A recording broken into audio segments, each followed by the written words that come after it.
All right. So with that, I will start our episode. Brief recap. The party is headed across the coral tides, across the seas, from Fin de Marais to the island of Bon Nodir, attempting to get to the ancient dwarven city below the volcano island, known as Cal Darul, with Kalen and Brewer the Warforged seeking answers there. With that said, here is our opening scene. The sound of waves breaking on the bow of the ship softly fills your ears.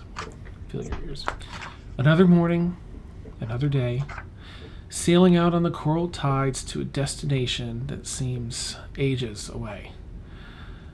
The sun has risen above the horizon and now dances tenderly across the surface of the sea. Captain Moretta stands tall behind the helm, hair flowing in the wind as though suspended in water. First Mate Lionel trudges across the deck to inspect the work of some sailors, a fresh piece of straw dangling from his mouth. In the cabins below, the patter of sailors' hustling feet drums through like a gentle lullaby. A drunkard lies in the brig. A puppy sleeps alone in his cabin, and a majestic creature of metal and soul stands vigilant at the bow of the ship. Forged for war, then forgotten to time, he now only seeks answers. And so he faces the horizon, and as it has always been for him, he watches and waits and hopes. And with that, it's morning time on the sea after week 1. I'll let y'all take... Oh, hang on. Brakes! I almost forgot again! Holy Toledo! What is wrong with me? All right. Me. Are you singing? Happy birthday. Yes, so... Meanwhile, though, back at the keep, on this very same night, a few hours off because of time zones, Felix sleeps and has a very vivid dream.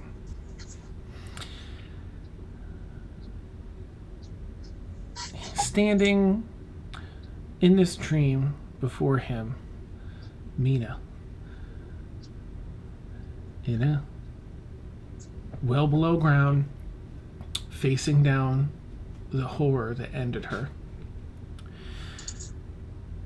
Mina gasps as the ray hits her chest, her muscles freezing. And you feel yourself being pulled into her point of view, Felix. She could hear the shouts of her companions as the paralysis fully set in. Off to the side, Felix, half stone already. She just had to break free, and she could go help him. The beholder loomed above her, an eye opening in the wall directly behind it, looking right at her. Breath left her paralyzed lungs as she saw her death coming straight for her. Sune, please forgive me. Please take me to him. The ray hit her. She couldn't even scream as the world went fuzzy and white, completely overtaken by pain. Then, suddenly, black. She was floating, laying on her back, or was she standing upright? Impossible to tell. In the darkness, even she couldn't see through. Watch that, my bad. She reached for her chest, feeling the cloth of her cleric vestments, the welcoming metal of her symbol. The scar in her arm lanced with pain, and she cried out, clutching it. I think that's your... No, that's you. Oh, okay. Oh, yeah, my bad. Man. Lines, Liz? Line. For real. Now what should we do with you? She looked up and blinked. There stood a humanoid, a male, half-elf, with hair and armor as dark as the air around them. Black raven wings fluttered slightly and folded comfortably against his back. You were with the Raven Queen? He nodded. And I will stay. It's not often we have a drow looking to go to Sune's realm.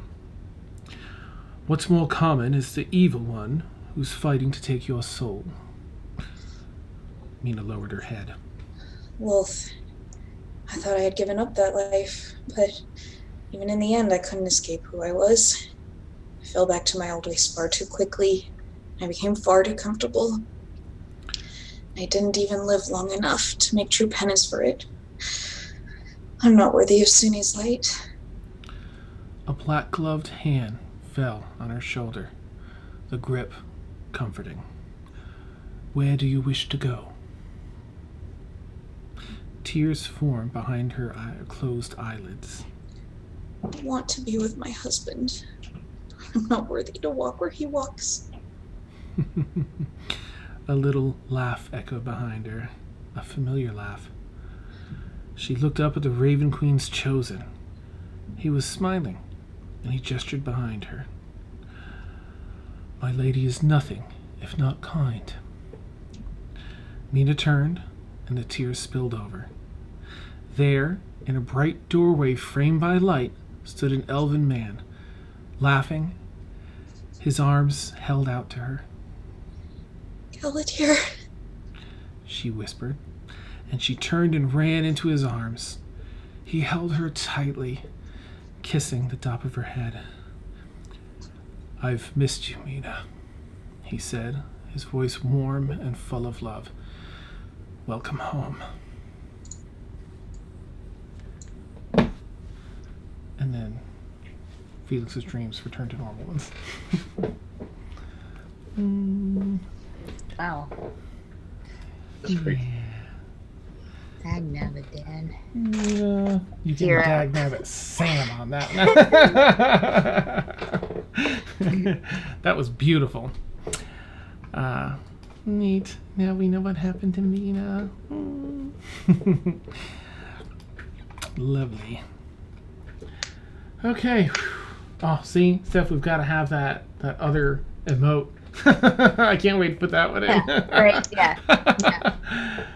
I want to do my hype one though. I want to do the hype one. Hype. Yeah. Just because I can. she deserved a good ending after For real. that. Yeah. Mm-hmm.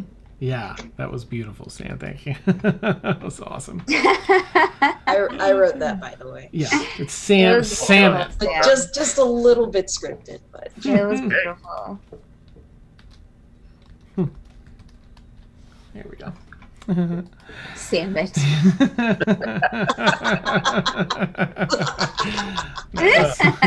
I don't think we could do any better. That's it for tonight's stream. Well, that's the game, folks. Awesome. Oh.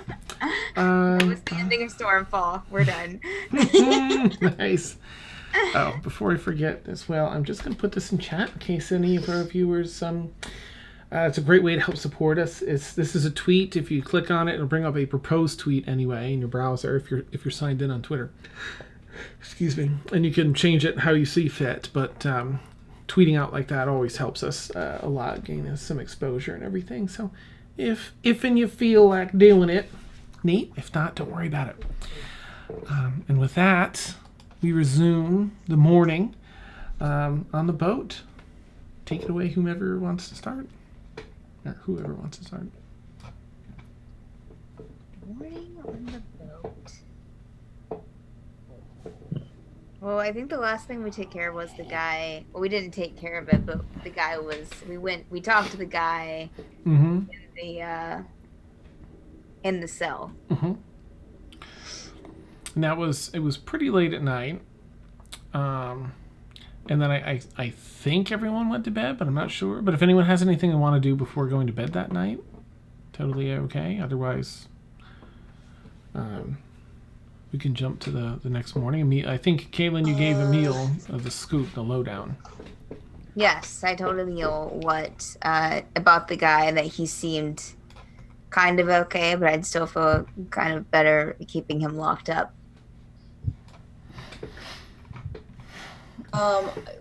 When I'm done talking to him, I'm gonna go to the kitchen and then just make like a quick little like bento box and then go take it to him, and then head to bed. Okay.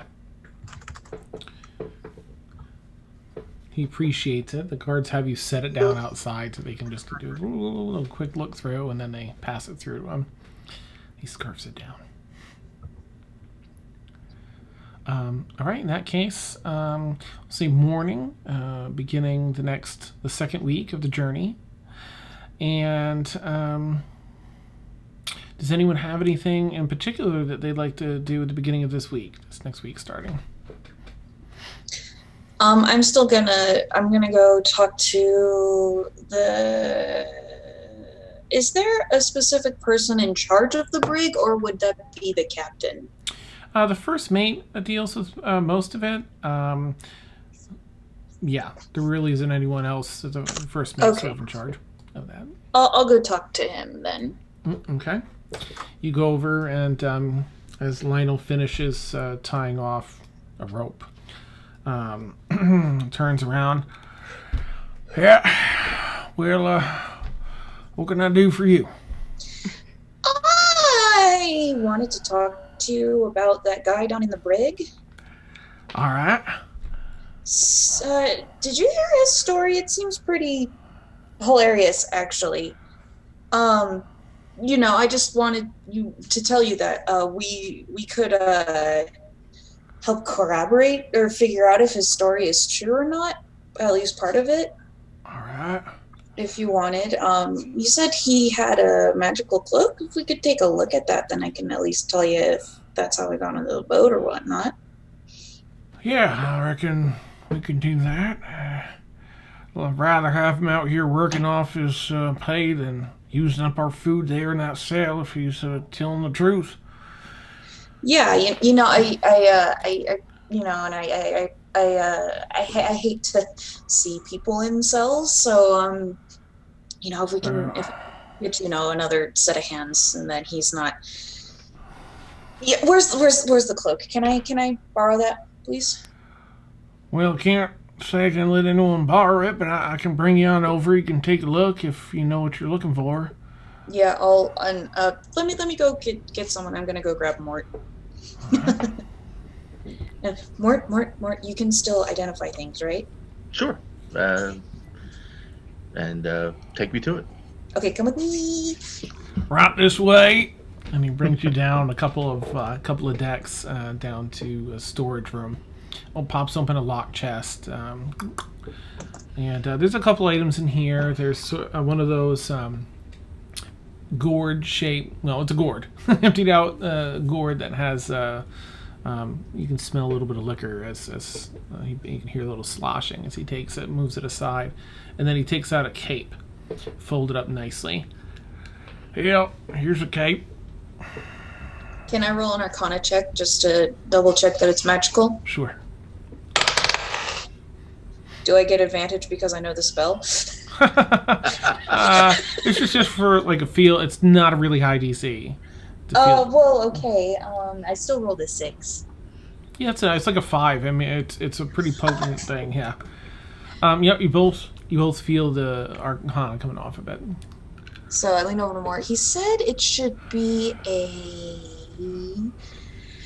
Cape of the Mountebank. It has the Dimension Door spell in it. Okay, let's see if he's telling the truth or giving us a tall stick. Yeah, I mean, it sounded to me like he was telling the truth the whole time, but I'm not the best judge of character. Yeah, neither. Same here. All right, let's. And I cast Identify. I don't even. Well, we're going to be at sea for a while. Just do a ritual. Just do Okay. a ritual. All right, we'll do a ritual. We'll go tell a story while casting it as a ritual. I'll actually help you with that. Okay. Nice. Yeah. Lionel's like, watches you setting out like little candles and writing chalk lines as you're doing the ritual form. It'll just take us like 10 minutes or so. You know, if you need to go do stuff, go ahead. I don't want to waste your time. It's just... That's all right. I'd be negligent if I let it out of my sight. Fair. Not that I don't trust y'all, but you don't trust not that I do either. You know. That's fine. I get it. All right. Especially a magical item like this. So. Seems like an awful lot of chalk to drag around there, sir. That ever get burdensome? As chalk goes, no. You know, it's part of the trade. You know, you learn to deal with it. You know, if you wouldn't happen to have a bag of holding it, but That'd be handy. that would help a lot. But you know, hey, but no, it's you know, part of the deal that goes along with being an arcane wizard. Well, I have to take your word for it. And then finally you're like, shut up, Lionel. So you can do your concentrate on your identify spell. And this is in fact the Cape of the Montebank, which has the first clue in is that it smells faintly of brimstone. As you're setting up to check it out, and yeah, while wearing it, you can use it to cast a Dimension Door spell as an action. This property of the cape can't be used again until the next dawn. When you disappear, you leave behind a cloud of smoke, and you appear in a similar cloud of smoke at your destination. The smoke lightly obscures the space you left and the space you appear in, and it dissipates at the end of your next turn. A light or strong wind disperses the smoke, and that's everything you learned about it. Well, yeah, what's the verdict? It's the real deal. All right. And it does smell like the spell, so it has been used very recently. So it is entirely... So at least that part of his story is true. Well, I reckon we got plenty of eyes on the ship. Keep an eye on him. Don't suppose you folks mind keeping an extra eye out in case he tries anything funny? I can do that. Yeah, I kind of, I guess I've taken this on myself. It made this trouble for everyone. Yeah. I'll do that. Appreciate it. All right, well, I'm going to go offer him a deal. Working for his fare. Free to being released here. It works out for everyone, I think. And so I guess that's that. He pulls the cape up and folds it back up and sets it back in the trunk. I don't think he'll be needing this till we arrive, though.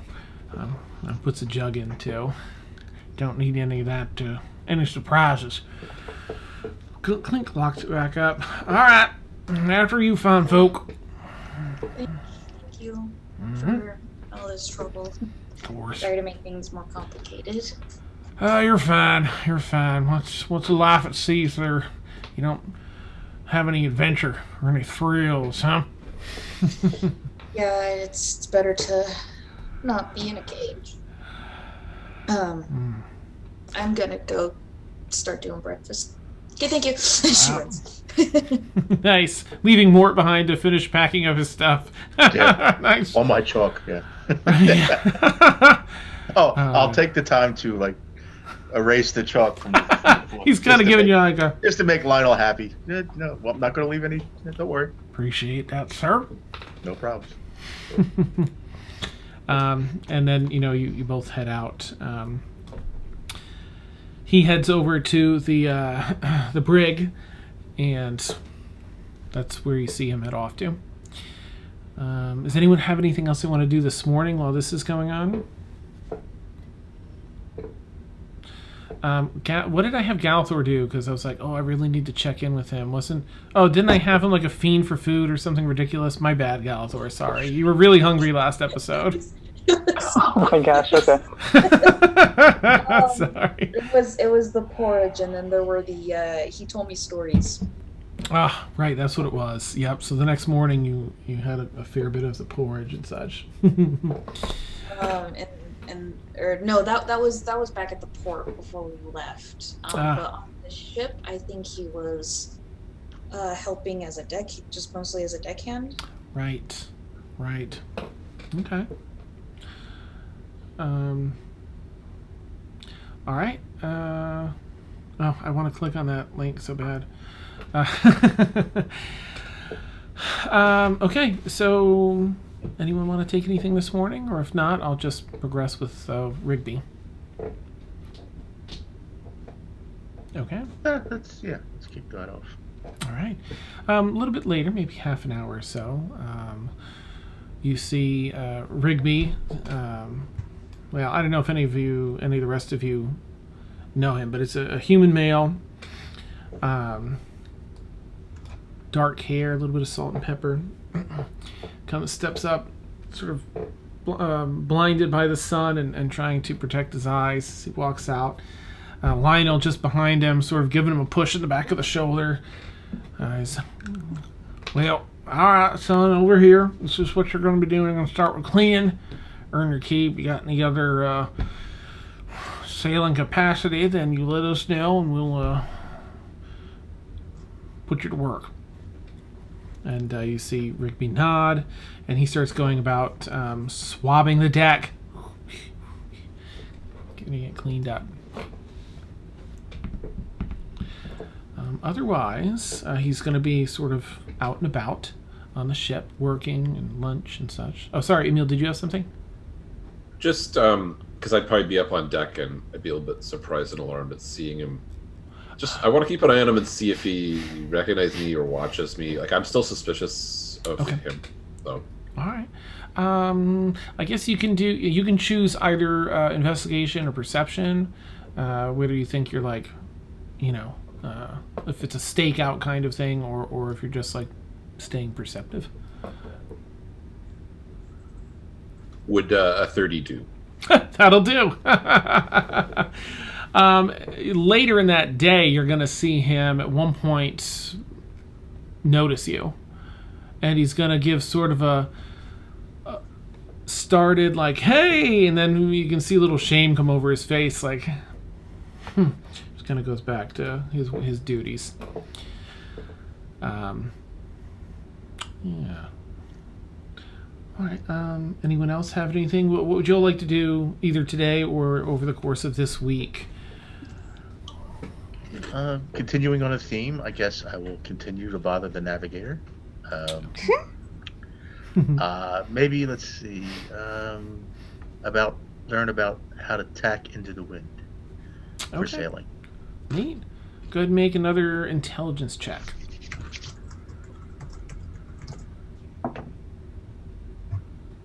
Ooh, 18 plus. So,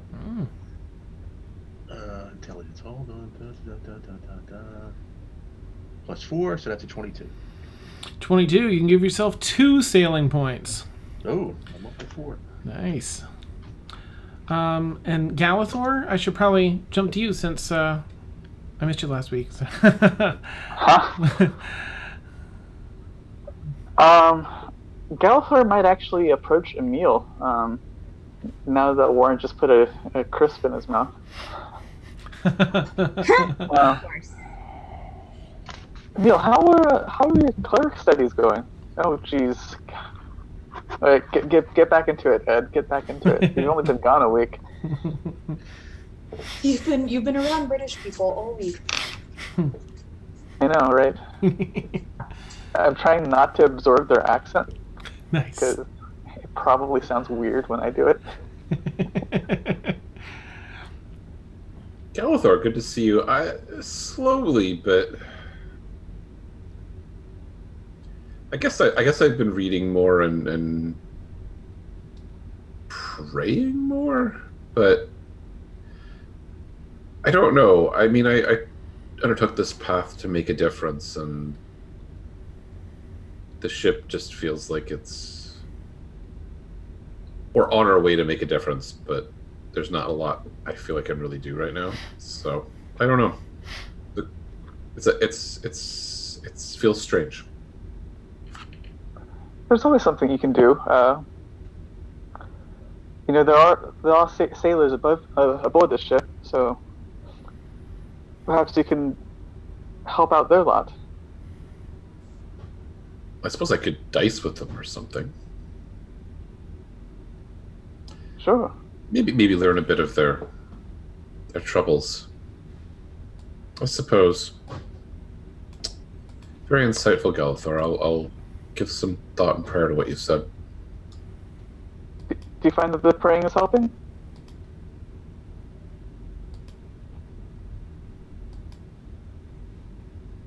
It's helping me, I think. Hmm.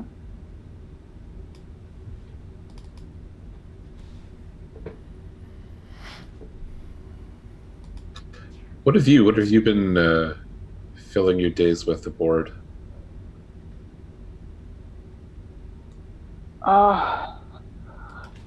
When I'm not polishing my armor, you mean?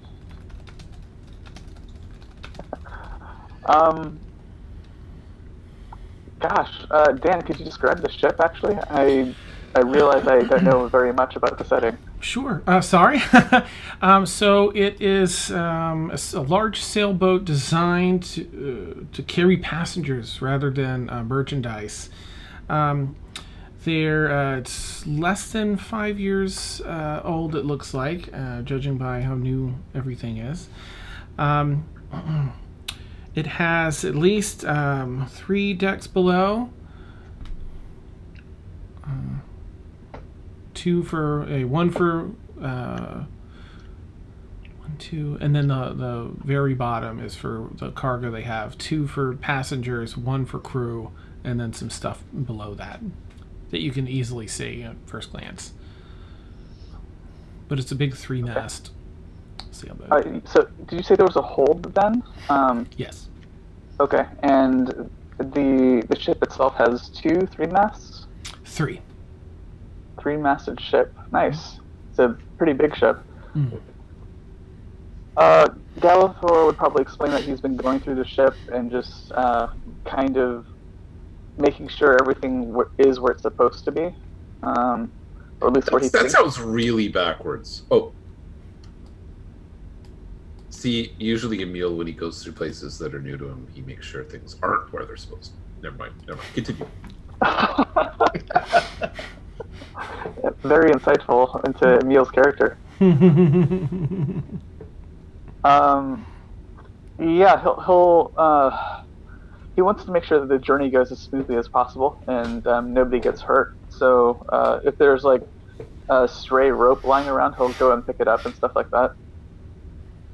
But nothing too crazy. Interesting. So you're about preparation and not leaving things to chance. That might be a little bit at odds with how I would feel about that situation. Perhaps the rope lying on the deck is exactly what's needed when a kraken attacks. Or perhaps the person who goes overboard, their time had come when they trip over it or are tangled in it. Never really thought of it that way before. Not that I would leave everything to chance. I mean, obviously, the way I look at it, you carve the best chance you can out of a given situation, but in the end, it still all comes down to chance, no matter your preparation.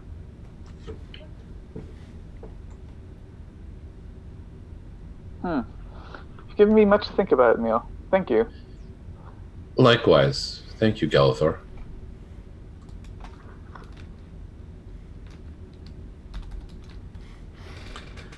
Oh, neat. The day carries on. Kaylin, do you have anything you want to do? I'm sorry. Let me check first. I took that as the sign that things were done, but were you too wrapped up? I didn't want. Okay. I just realized. Well, maybe I should ask. Kaylin, what do you have in mind for today or for this week? For this week, Kaylin's gonna try to keep an eye on the workers and the deck people again to try and learn things about running a ship. You know, ship in a box. Nice. All right, go ahead and do another intelligence check with advantage. Right. Because you've got your notes and you're taking notes. I'm on a boat. Natural 20. Oh my gosh. All right. Wow. You can give yourself 3 sailing points. Woohoo! That's So my not first time. 3. Beautiful. That's Nice. I failed all my rolls last week. Oh, that's right. She's finally getting the hang of it. She's finally like, oh, all right, that's how that works. Got it. Found the sea legs. Nice. It was all individual parts of the boat, but now that you're seeing it as a whole, you're like, Yeah. Okay. Yeah. And Erinwin, is there anything that you'd like to do today or this week? She's gonna be keeping her eye on what's his face. Galthor bends over to get some rope. What was that? Oh, Rigby. Eleanor Rigby. Yeah. Yeah, him too. That guy. Awesome. Other than that, she's just gonna kind of be looking at the food. She's gonna be fooding, taking things to people. She'll be flying. She'll fly around every so often when she's not needed, and just kind of get used to flying over the ocean, I guess, which is different than flying over land, I assume. Yeah. You have some extra wafts of land, a little more danger. Yeah. I feel like Brixie would probably join you whenever you Yeah. are okay with it and works for her. Yeah, I think. Yeah, she would. Okay. What was that, Kaylin? Sorry. No, I was going to say that that Kaylin would also be keeping an eye on the prisoner. Okay. Just to make sure. Sure. Just to make sure that everything was legit. He was still where he was supposed to be. And also, of course, keeping an eye out on everyone in the party too. Okay. Kaylin and Erinwin, then you can choose between investigation or perception, whichever you feel is the approach your character would be taking. Let's go with perception, because I actually have a bonus to that. Can't read my own handwriting. Ooh. 22? Mhm. Nice. Okay. Kaylin? I wasn't sure if you said me or not. So Oh, yeah. Sorry. Yep. And you can choose investigation or perception, whichever you feel would be fitting. Oh, well, then we're going with perception because Kaylin's better at perception. Neat.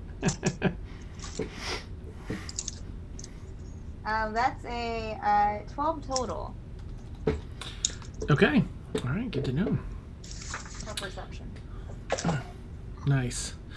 All right. I'm going to keep that in mind. We'll play out this week a little bit. Blueberry, I feel, is going to... I'll check in with Blueberry when Blueberry's back next week, but I feel like he would probably sleep with, continue sleeping in Brewer's room at night and trying to be more helpful towards the crew, being cute around the sailors, to earn his keep. And just being helpful with Emil and Kaylin and the rest of the gang if they need anything. All right. What happened to Brixie's? I'll fix that later. So, this particular night, this first night that Rigby is out here, everyone's keeping an eye on, especially his first day, I imagine. He finishes his daily work. He's finally relieved by Lionel for dinner. And... Emil, are you going to end up playing a game of dice that particular night with the sailors? Okay. I think, let me roll just in case. Let's see. Yeah.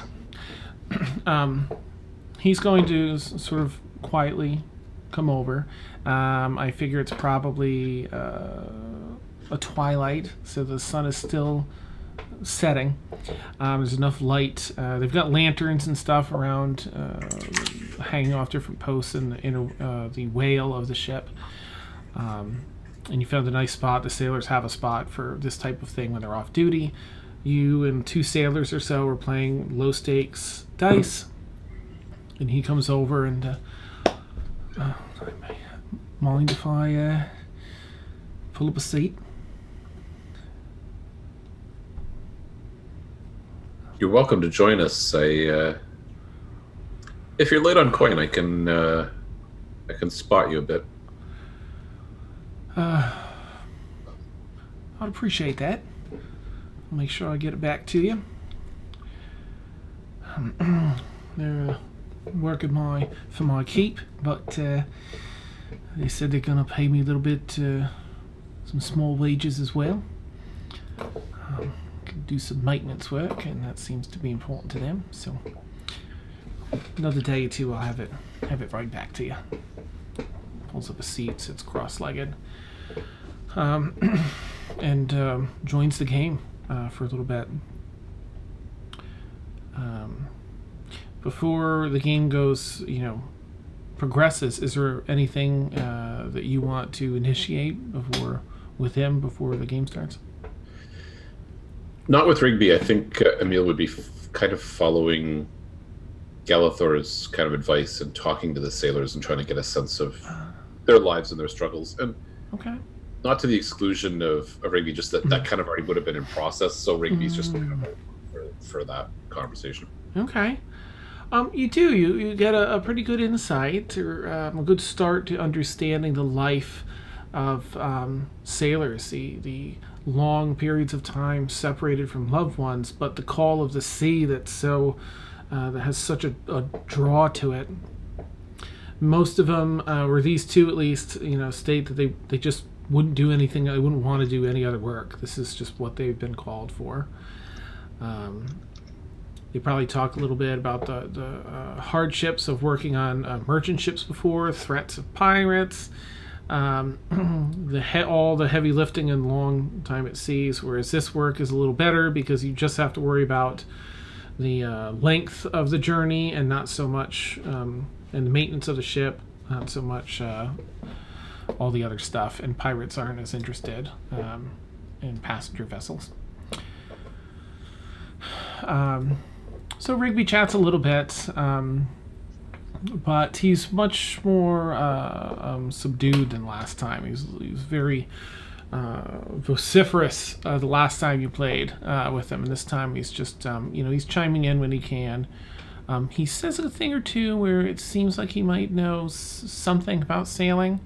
He seems to understand some of the terms the sailors are using that are sailor jargon.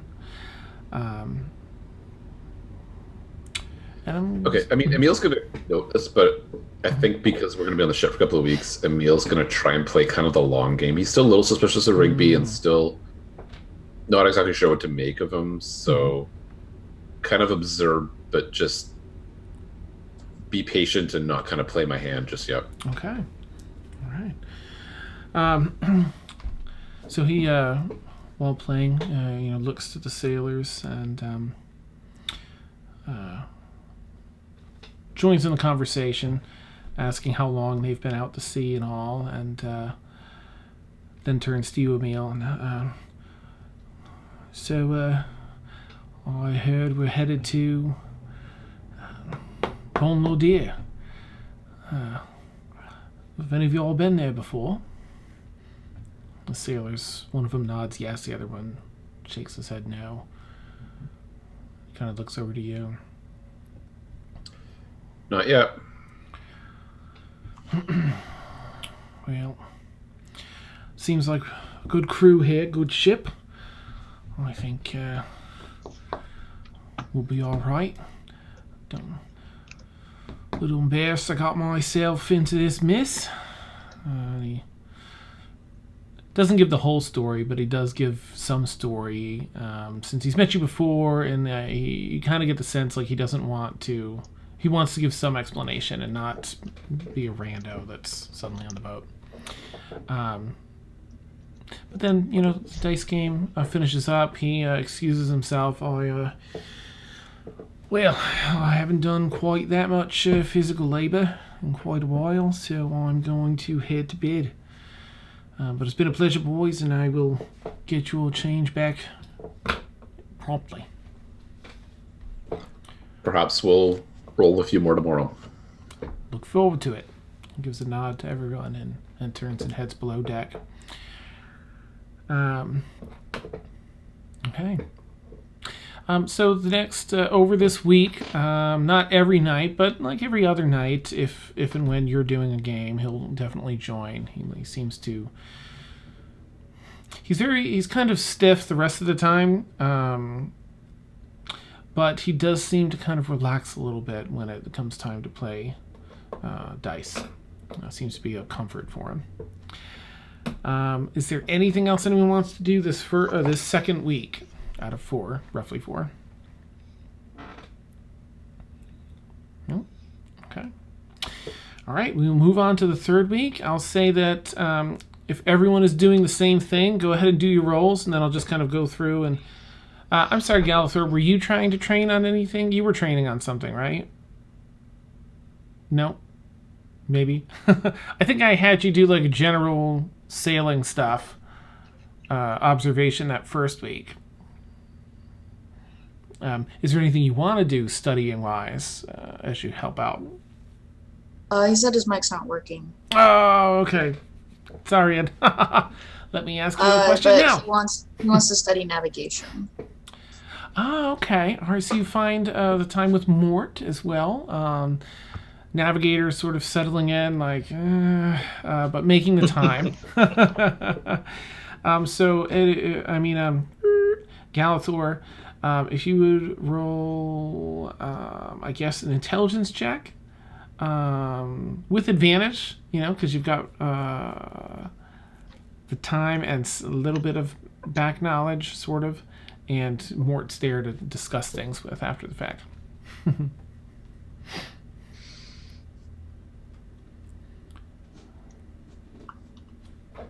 pretty sure you have 1 sailing point, and I know that sounds arbitrary.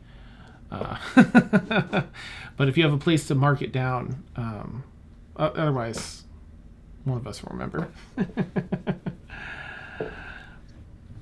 Ooh. You got a natural 20, but the total is 19. Oh, that's okay. That's in this particular case, that's going to be 3 sailing points, so you'll be at 4 total, Galathor. You rolled for second week already. Did I let you roll with advantage though? Because Galathor's going to be helping. No? But what did you get? You got 3 sailing points, right? Because you had like 22. That was week 2. I got 3. Yeah. Okay. All right.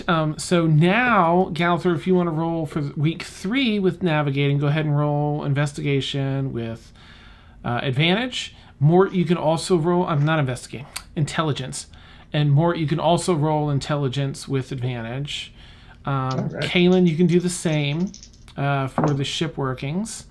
Aaron, when you're working in the food area, right? And I didn't have you roll for week 2 yet, did I?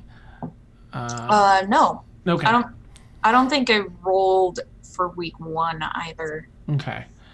Because it was close to alchemy, remember? And it was based off of alchemy, so you had advantage. And I think you had. Well, I'll go back and look. Oh, I do have 1 sailing point. Oh, okay. All right. So for week 2, you can roll with advantage, and for week 3, you can roll with advantage and win. And the intelligence that you're learning. All right, week 2 intelligence. Mm-hmm. And Emil, were you rolling anything like that, or are you just sort of helping out? No, I was helping out. Now I'm kind of more keeping an eye on people. So I'm not interested in learning to sail at this point. Okay, neat. Okay, so I got a 19 for week 2. Okay, that's Then a 16 for week 3. All right, so 2 sailing points for each. And Galathor? That's a 15 intelligence check. Okay, 2 sailing points for you. Mort? An 18, 14 plus 4. 2 sailing points. Kaylin? Right. 18 total. Okay, 2 sailing points. And we'll do Brixie and Blueberry. And can I roll to keep an eye on Rigby? For week 3? Yeah. Yeah, and Emil, if you want to as well, you can both have advantage because it's a boat and there really isn't that many places for him to go. 14 perception. Okay. Blue dice. 27. All right. And Kaylin, are you also renewing your vigilance, your surveillance? Yeah, I think this week. Yeah, I will. Okay. You can also do that with advantage. Oh, thank you so much, anonymous gifter. Woo! And hi, That would marbles. be 19 total, Dan. Okay, wow, everyone's keeping an eye. All right, so week 3. It's being watched so hard. For really, he's got to feel the laser eyes. They're just, but we're just bumping into each other as we're trying to like circle around. Oh God, excuse me. Nice. It's like a bunch of vultures. This is literally sometimes we're flying. Yeah. All right, so a couple things in week 3, but before we do any of that, is there anything that anyone wants to do for week 3? It's about a 3.5 to 4 week. Currently, it's looking a little bit closer to 4 weeks, just shy of 4 weeks to make the complete journey. So in week 3, is there anything anyone wants to do? Other than what I've already rolled for as far as the sailing points and just kind of learning and helping the crew. And watching Rigby, probably Caitlin's trying to get a little bit distracted because of just nerves and of what's to come. So you'll see her a lot, kind of like if she's not helping, kind of probably steering out at the sea by the railing. So nice. Do you? So Brewer's there a lot. He's been there, almost stuck to it. Whenever there's any like heavy job that's going to be a lot easier to have a Warforged do it, the sailors ask. Yeah. But otherwise, he really spends a lot of time about. Do you think you'd be hanging out near him or? Yeah. Okay, neat. All right. Anyone else? Anything week? Oh, go ahead, Emil. Just as I did, I guess, the first night or two, I'll reach out again for Wynn and just go back to the hallway and see if there's any sign of her there. I suspect there's still not because, we're kind of sailing away from most land, but it's worth trying anyways. Okay. Yeah, you are able to pull back to that hallway, but you can only see a limited distance in it before it fades to dark. Just a few of the candelabras or the sconces, wall sconces are lit on either side of the table. Portrait of Eckert still brightly lit. But again, you feel the connection there. It's just not in reach. Okay, no problem. I'm gonna, when I'm not cooking or keeping an eye on Rigby, I'm gonna hang around Galathor and help him and try to get more stories out of him. Okay, neat. That's it. Does Galathor give up more stories? She'll give food sorry, and Ed. stories. That's okay. Probably unwillingly, he'll give up some stories. And he's probably her guinea pig for her food experiments. Fun. Try this. What is it? I don't know, but try it. It's supposed to be sweet. Oh, okay. Is it sweet? Should I roll for it? Is that how that works? Oh. Yeah, well, you know what, Aaron, go ahead and roll, I guess, a dexterity check. Since you sort of have the recipe you've got, it's more about making it work. Like, nimbly putting the things together at the right time. 16. Okay. And, yeah, you can choose how you perceive that, Galator. That's quite good. Oh, thank you. Where did you get this recipe again? I don't know what to call it yet. I think it reminds me of the really big cakes that Felix would make for us sometimes at the thing, but they didn't have any really big pans, so I just kind of used a bunch of the cups, so maybe I'll call them a cupcake. Nice. Awesome. Well, if you liked it, I think I'll make more. Sounds great. Maybe you could do different flavors next time. Okay. Do you not like raspberries? Well, raspberries are great. Okay. Raspberries. Galator has a smudge of raspberry on his cheek. Just saying. Oh no, Dan! Don't you tempt the ship. She's just gonna kind of go. Oh, here you got a little bit on your mouth and just kind of like wipe that away.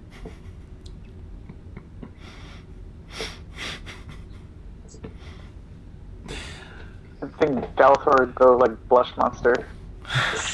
Awesome.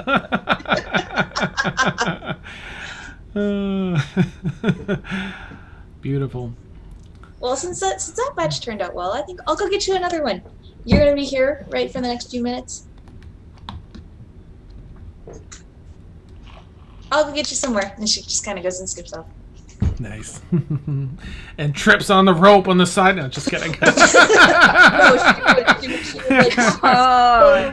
just face first. Well, he was meant to die. Yeah. It's awesome. She didn't die. She just smacked face first into the floor because she's definitely not paying attention where she's going. Oh, God.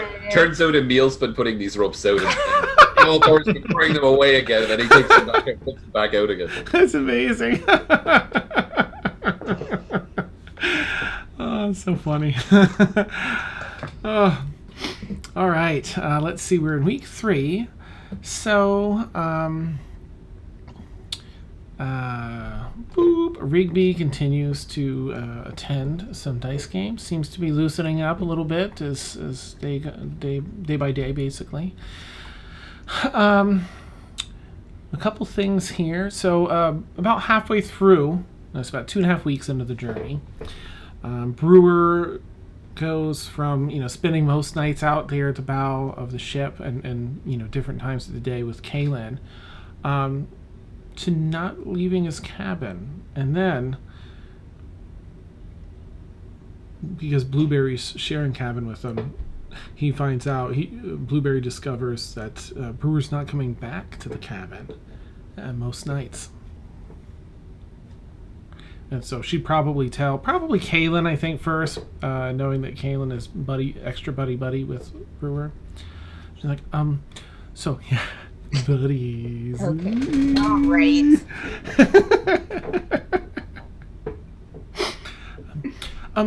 Kaylin, Blueberry comes up. I'm a good friend, and I'm a little worried because Brewer seems maybe upset by something. He's started spending a lot of time in our room, and instead of out on the deck, I'll just assume you're both out here. And now he doesn't usually come back to the room. I don't know where he goes most of the day and most nights. And I'm just worried because I'm a good friend. Oh, thank you. Well, I had noticed he wasn't out here as much. I just figured he was busy with the crew somewhere. Maybe. Oh, that's weird. Well, if you see him, let me know. Have you seen him this morning so far? Today? No, but I can maybe smell his clothes have a smell, and maybe I can find him. Sure. If I find him, should I let you know? Yeah, let me know. Yeah, absolutely. Yes, let me know. Okay. And I will do some detective work of my own. Neat. All right. Do you want to go look as well then, or do you want to wait until... Kaylin and Blueberry on the case. Oh, nice! Oh, my Sherlock Holmes hat on Kaylin. Oh, that's amazing. Or would it be Shaggy and Scooby? Nah, I like the Sherlock Holmes better. No, the Sherlock Holmes hat would be on Blueberry. That's true. Yeah, with a little cape. Yeah. Oh. Yeah. Like Wishbone. Yeah, Kaylin will grab her manlin beard to look different. That's amazing. Like Brewer wouldn't recognize her in the Kaylin will grab the manlin beard and just kind of sneak around when she's not helping to look. Okay, perfect. Make an investigation roll. I'll have you do a separate one because Blueberry can, using smell, roll with advantage already. That's 14 total. All right. Okay, rolled an 18. So, Blueberry Falls scent, and you guide Blueberry through some of the regular spots. You get out of the cabin first and follow a trail from there. Evening is setting midway through this week, and you go down. You find it's interesting, actually. Actually, make a perception check to see if you notice something. Oof. Well, that's a 13 total. Okay. All right, so it's not interesting because you don't notice it. But you go down a couple decks. There's 2 decks for passengers, and then there's another one for the crew. And although you're not allowed into like the crew quarters area, you can use the stairwell. It continues to go down into a large double door hatch down into the hold, and that's where Blueberry, as the doors are shut to this, Blueberry's sniffing. I smell him here, down here. What's down here? He kind of looks up at you. Where did you say this was, Dan? I'm sorry. You're down a stairwell to the bottom level, and there's a double hatch, double doors with large metal rings that pull upward, open up to go down into the hold, and that's what Blueberry's sniffing at, those double doors. Okay. That's the hold area.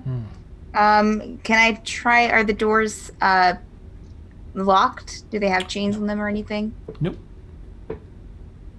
You could pull them open if you wanted. Yeah, I'll pull one open. Okay. Sure. There's a really, fairly gross smell because it's the hold, and it's not maintained the way the rest of the ship is. Yeah.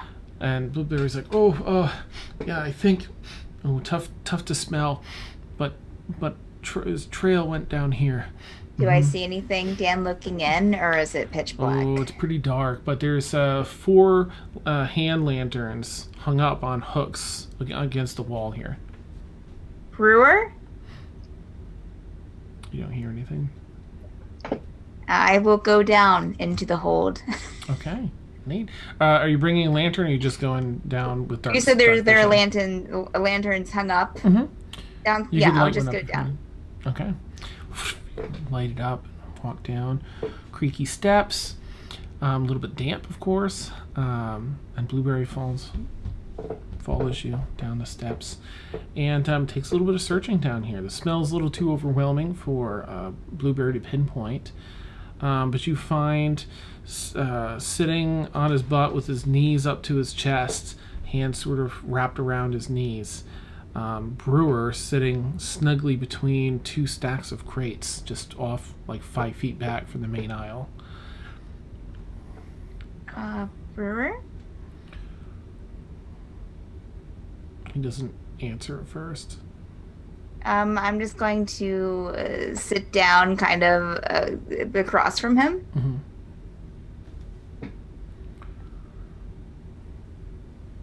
You Brewer? Looks up. Hello, friend. Hi. Did I disturb you? Yes, but that is not bad. Okay. Blueberry hadn't seen you in a while, so we came looking for you. Is everything okay? I feel conflict. Why's that? I'm hopeful, but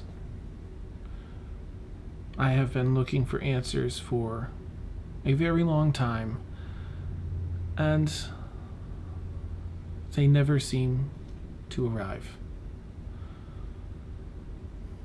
About your path? About your heritage, where you came from? Yes.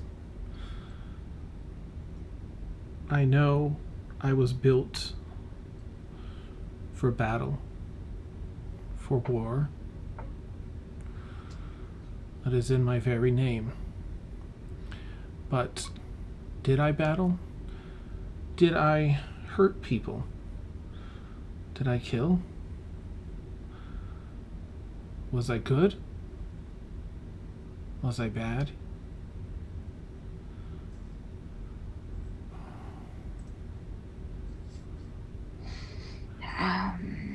I mean, would you even find that out where we're going? Likely not. But I always have hope to restore my memories. When I am in doubt, I like the comfort of storage, where I spent many centuries. Yeah, that makes sense. I hadn't thought about that. You know, I mean,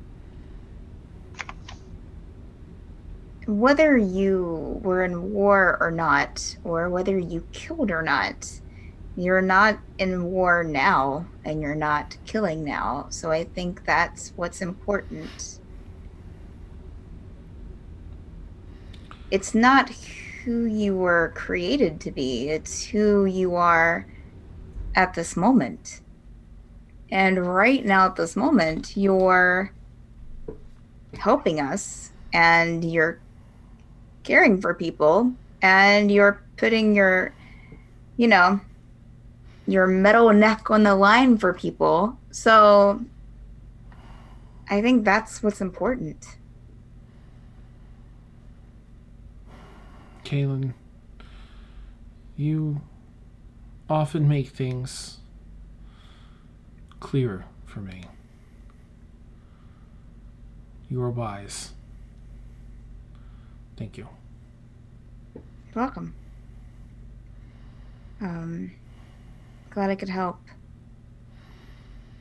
I think that a lot of people have done things in their past that they're not proud of and that they might not remember about. But as I said, it's who you make of yourself today. And if today turns out crappy, then it's who you make of yourself tomorrow. So.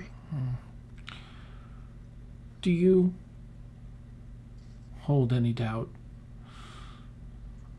about what you might find for yourself? Gosh, I don't know what I'm going to find. I really have no idea. My past kind of isn't here. It's kind of, back at the Elvish clan. But it'll be nice to know where my parents came from. It'd be nice to know more about them and the kind of people they were and the kind of people my clan is and the kind of people I come from. But no matter what we find on that island, as scary or as satisfying or as incredible as it could be, it doesn't change, or it shouldn't change, who we are.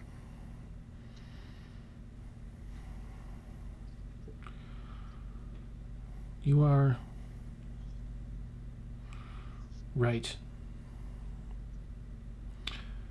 You are often right. I don't know about that, but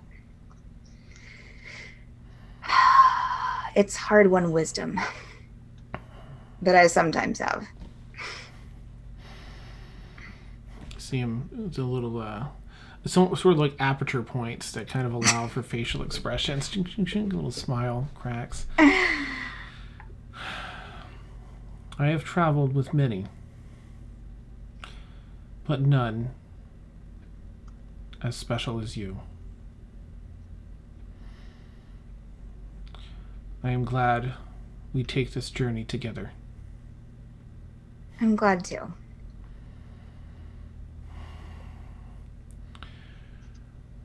the odor here must be overwhelming for your senses, yes? The water? Odor.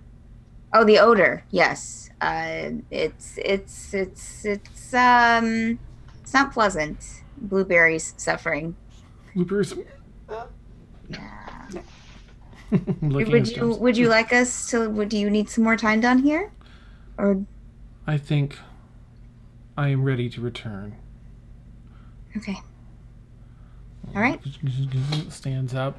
Let's go. All right. He follows you and Blueberry out of the hold and sets up shop back at the bow of the ship. Look at baby. Warren, that's awesome. Okay, and let's see what else have we got here. Week 3. We've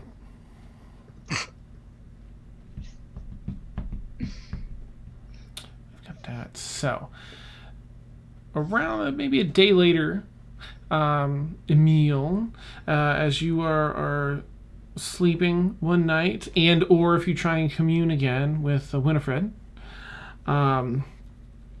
you are drawn back to that location. Once again, only a few of the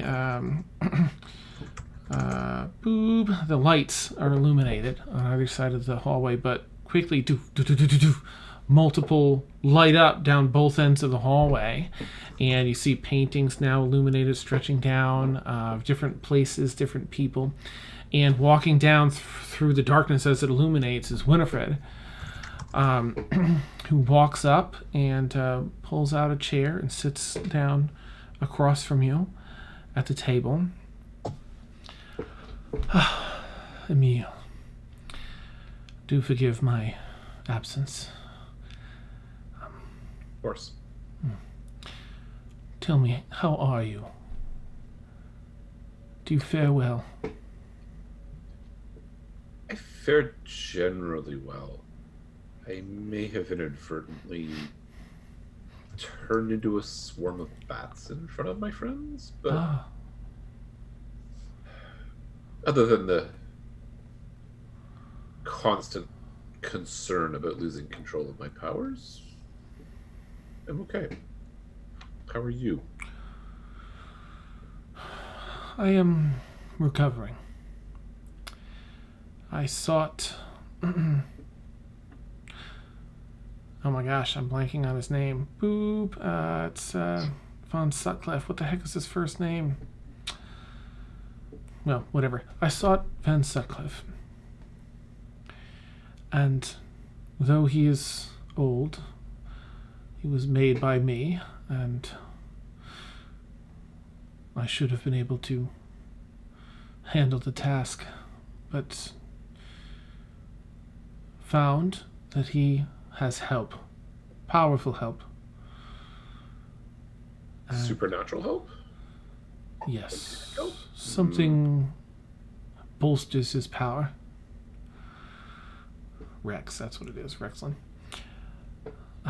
And though I made a careful retreat, I lost his trail in the process. Does a loss in direct opposition like this cost you in some way?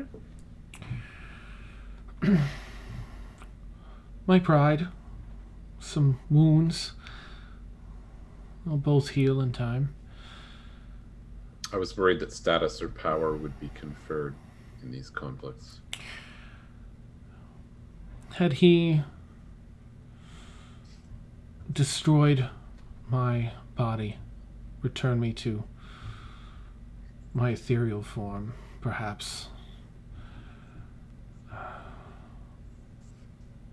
it is not something I wish to let go either way for long. But I am going to seek information from our mutual friend, Sam, in an attempt to discover not only his location, but what power bolsters him. if there's a power great enough to do that, then that is something that needs to be addressed for the safety of many. Indeed. Well, cause for concern since I am your kin after all. Yes. He may still wish to convert you to his side. But I bring a gift.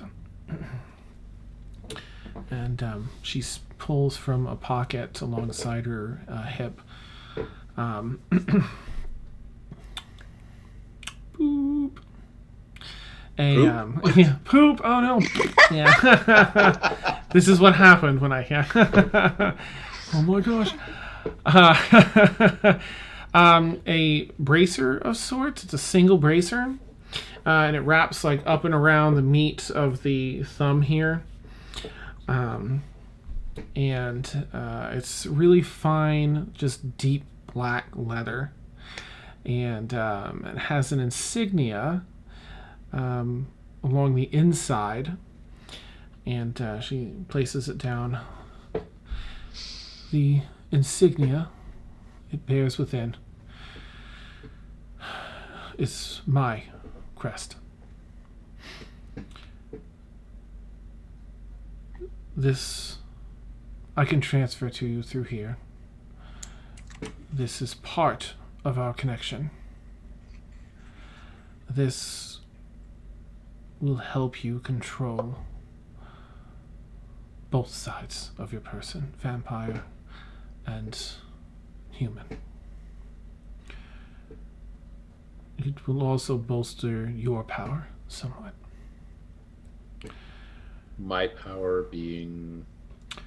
Both in your human form and vampiric. Expect to be somewhat more nimble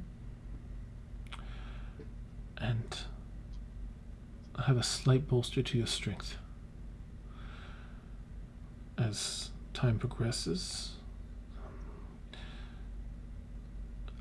you seeking a cure notwithstanding, the power this wields will also amplify. But with it, control. Always control with it. You will need not fear any accidental shifting as you have. I do hope that your friends didn't attempt to hurt you and that you didn't have to hurt your friends when that happened. No, nothing like that happened, fortunately, but Good. obviously it's a concern. Yes. It will happen unbidden no longer. As long as you're wearing this. I appreciate this very much. Of course. It's the least I can do for the position that, though indirectly, I have put you in. She kind of looks back down the hallway behind her. My time is short currently, but do you have any questions for me? Anything I can answer or lend to you? I think you've answered the one that was most pressing. I don't want to take up any more of your time. Thank you. Thank you. Be well, Emil. Be well. She kind of reaches out and kind of gives like a nice, not, I don't know what it would be. It's however you perceive it. It's not really a matronly thing. It's a someone she cares about thing, kind of across the side of your cheek, just a gentle, be well. She stands back up. Pulls us in. Thank you. And turns and walks down, and as she walks down, the lights turn off, and you return to sleep, or if you were trying to contact her. Emil just turns to one side, has a look at the portrait of Eckhart, looks thoughtful, and then turns and heads back. Nice. Awesome. All right. Let's see. That brings us up to the end of week 3. And I think we'll go ahead and take our bio break since we're right on time for that. And we'll have some excitement and continuation. I mean, we're getting really close here. A week left, a little less than a week to the journey. So for anyone that doesn't know, we take an 8 to 10 minute bio break. Some of us will remain here, some of us won't, but we'll be streaming. And I've got to go make some more coffee. And I will catch you all on the flippity shortly. Nice, Randy. No kidding.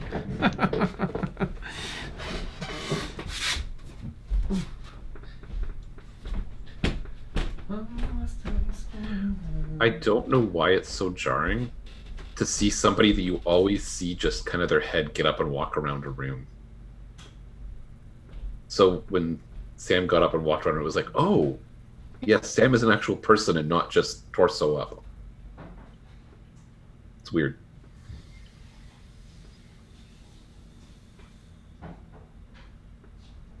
Can't hear you. There you go.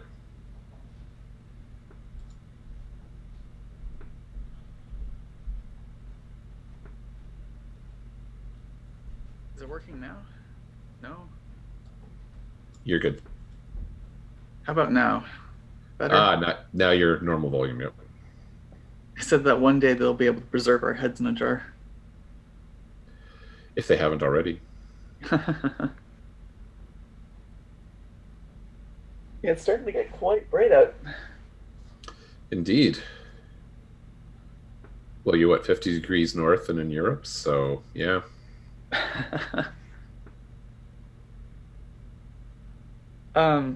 The tents that we had at D&D in a castle, they had a big, probably about, say, 5 foot wide, clear plastic opening right in the center.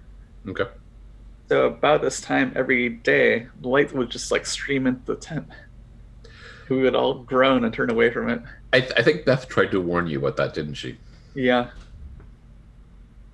Definitely. They actually provided different tents than they originally intended, and what's pictured in the on the website, because the tent company canceled on them last minute, saying that the grounds are too wet for them to set up the tents. They had to find another company to come out and do it.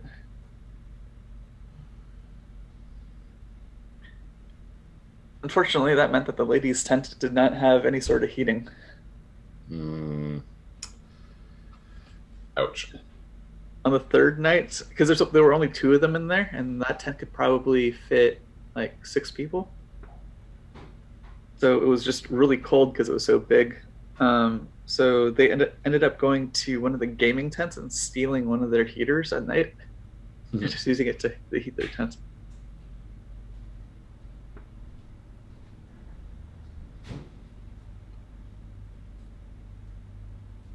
Yeah. I pre-registered again for next year, and I don't think I'm going to do the tent again. It's just a little much. Yeah, that's fair.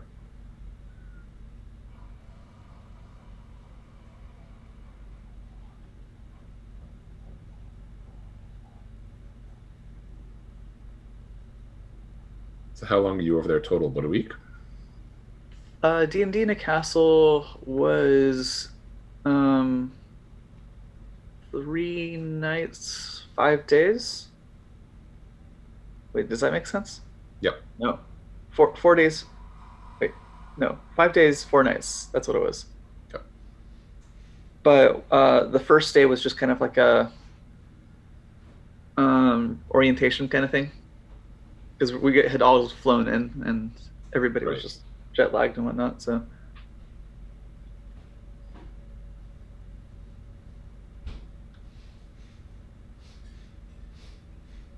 So was it your first time in the UK?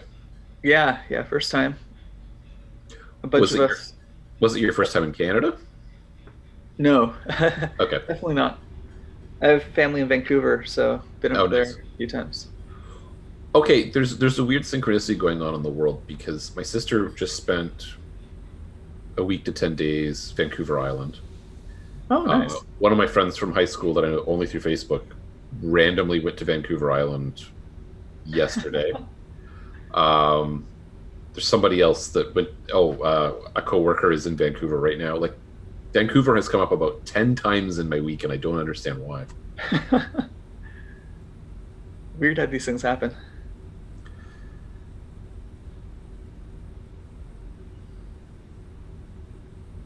But yeah, after D&D Newcastle, a bunch of us said our goodbyes because some people were flying out of Newcastle Airport, and then others of us went to the train station to come here to London, and then other people flew out from London, and then it ended up being a couple of people left from our group, and it turns out that one of the girls was actually staying in the same hotel that I am at. Oh, nice. Yeah, I was like, whoa, what are the chances? Apparently pretty good. So I'm going to assume it's the lighting and the sunrise, but your hair looks extremely purple right now. Oh, yeah, probably. Can't really change that. No, I know. I'm sure it's an illusion, but it looks interesting. I have dyed my hair purple in the past 10 minutes.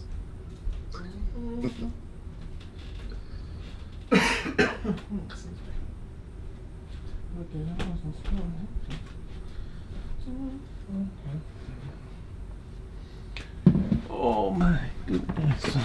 I put my hair up in the camera. Oh, man, it's getting so early there. Yeah. Oh my gosh.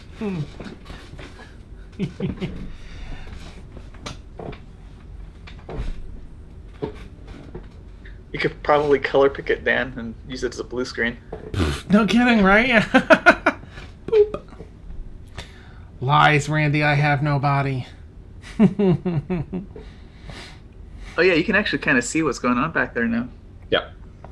That's pretty cool, man.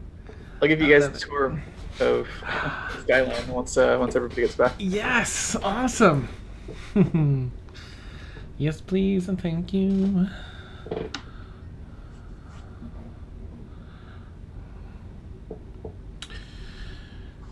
I had a little cliffhanger thing that I thought it might time out properly with our bio break, and it did. It would have been perfect, but I completely forgot. I blew right past it, so. Oh man.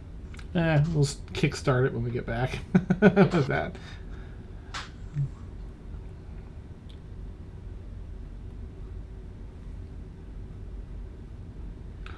I don't think you can see it from here.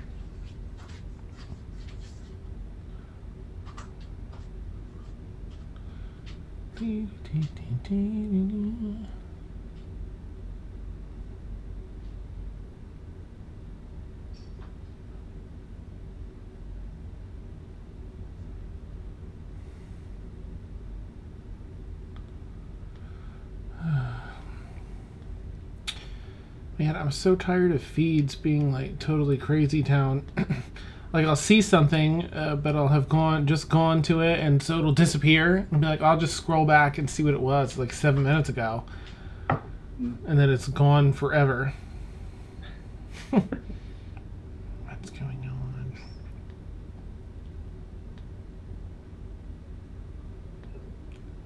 Oops. Clicking all the buttons. What buttons?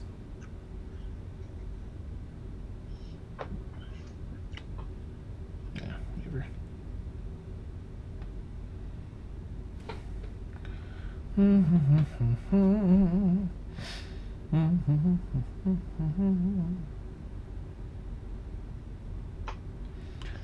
sure I haven't missed any messages from y'all. It's going to turn into Ed's broadcast of Good Morning London. Nice, right? It's so awesome.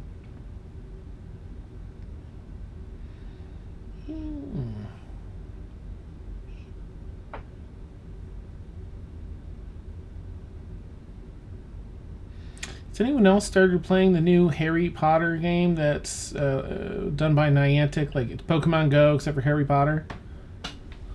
No. It's kind of fun. Kind of what? Fun. I may be hooked. Okay. where I work, it's in the middle. It's in Winchester City, but it's just far enough out. It's because it's big. It's a home for kids. So there's plenty of space to run around all the other things. But it's like historic Winchester. It's this beautiful. All they maintain everything historic there. Old town, and there's a walking mall that goes right through it, and it's a gazillion of all the diners and the fortresses and all the cool things that are like the equivalent of the Pokestops and gyms and such in Pokemon Go. So it was like pouring rain the other day, but I had to drop one of the kids off down there. So I dropped him off, and I'm like, well, I'm just going to take an extra loop, walk down this, and come back to the car because I want to get all the things. Boop, boop, boop, boop. It's pretty fun.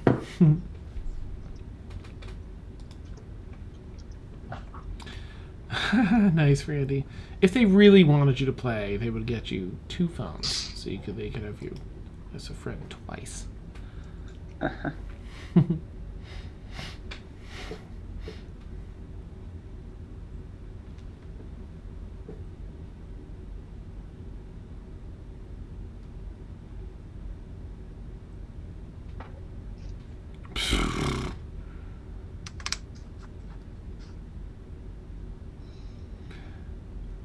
Yeah, I was trying not to giggle when I saw the kiss, kiss, kiss. It's like, no, Brew doesn't giggle. I gotta call it. Keep You're it in. incorrigible. It's awesome. I looked over once and I was like, nope, minimize. Bye. Awesome.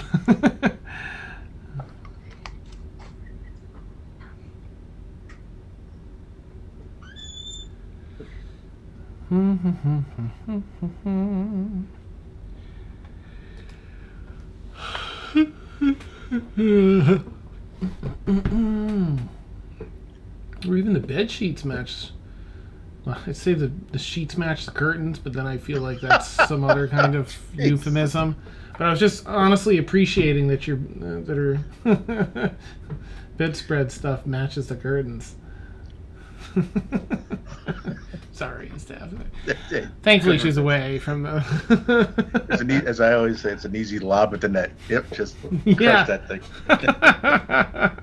Get over there.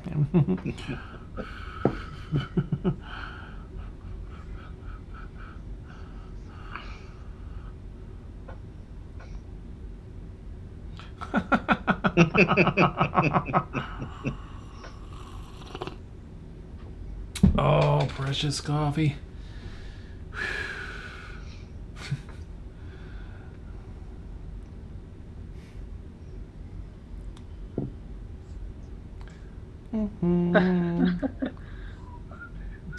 That poster though does have to happen. Blueberry Pancake the Third and Caleb, private investigators. Private Yes. investigators, yes. That would be amazing.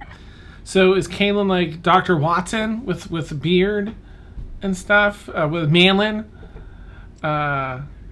If Blueberry is Magnum. Sherlock Holmes. Oh! Oh, the Magnum mustache. Yeah, there you go. Magnum PI, just the stash part. Oh, that'd be amazing. You just All gotta get a 80s Hawaiian stuff. shirt. Ah, yes. Oh, I wish I could draw. That sounds so epic. Oh.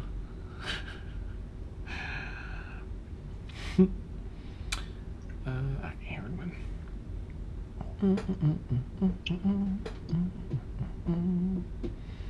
Probably bright enough where I can give you guys a Oh yeah, please. view outside. Ooh, Oh, look at that. nice. Way on the right hand side there, but I don't know if you can see it. Oh yeah, yeah, yeah. I think that's it. Yeah. Nice. Get, like a castle view, which is kind of nice. Let's see if we can put the monitor so you don't see that in the. Oh, I see it now. Wow. There you go. Yeah, yeah. Yeah. And then there's a tower bridge right behind the castle too. That's what that is. Oh my gosh. Yeah. That's so cool. Oh, we're in the city. Oh, look, there's a castle. Yeah. That's so awesome. It's happened multiple times on the UK trip. Nice. Like, oh, convenient castle, casual castle. Nice. Casual castle. Nice. Castle Cash. Awesome. All right, we've got everyone. So, as I was saying a little bit earlier, I had a cool cliffhanger to do if it lined up, and then it lined up perfectly, but I forgot. So we're going to start with that. Just a tidbit of information, a little lead. So we're in week 3. We technically just wrapped it up, and I'm going to rewind time to the beginning of this week, end of week 2, beginning of week 3.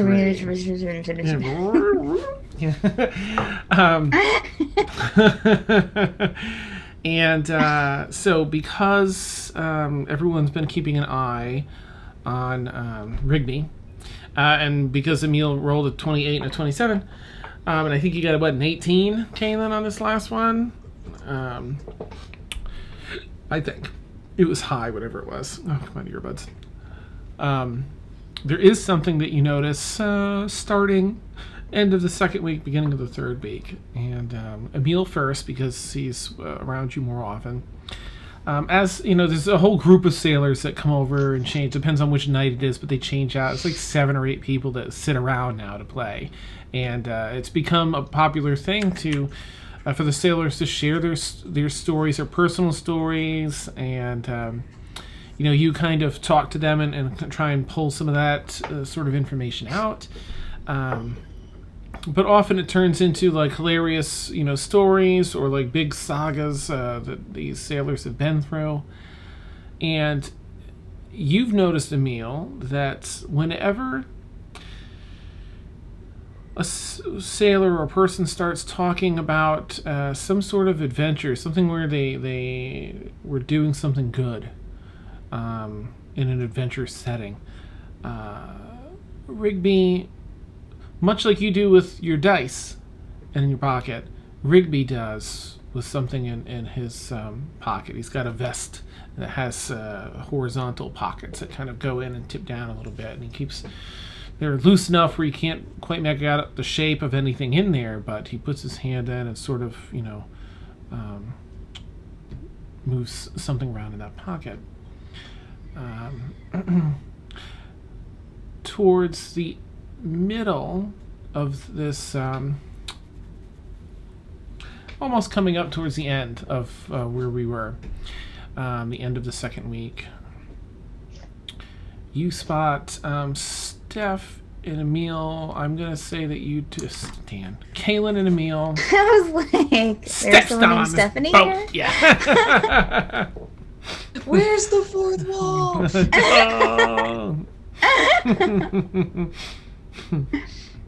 Oh, nice, Frank. You two happen to be kind of having a little brief little conversation, and you both kind of spot at the same time.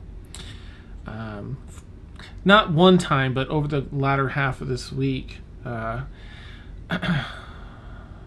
secluded from anyone else's sight, mainly yours, Emil. Kaylin, you catch us only once, but Emil, you've been seeing him take whatever that is out of his pocket when he's out of sight, where he thinks he's out of sight of everyone, and he is, except for you and your amazing perception, and sort of looks almost like he's cleaning something off, or whatever it is, he's taking that out and sort of cleaning it or wiping it or something like that before putting it back in his pocket, always in a very secluded, kind of tucked away place.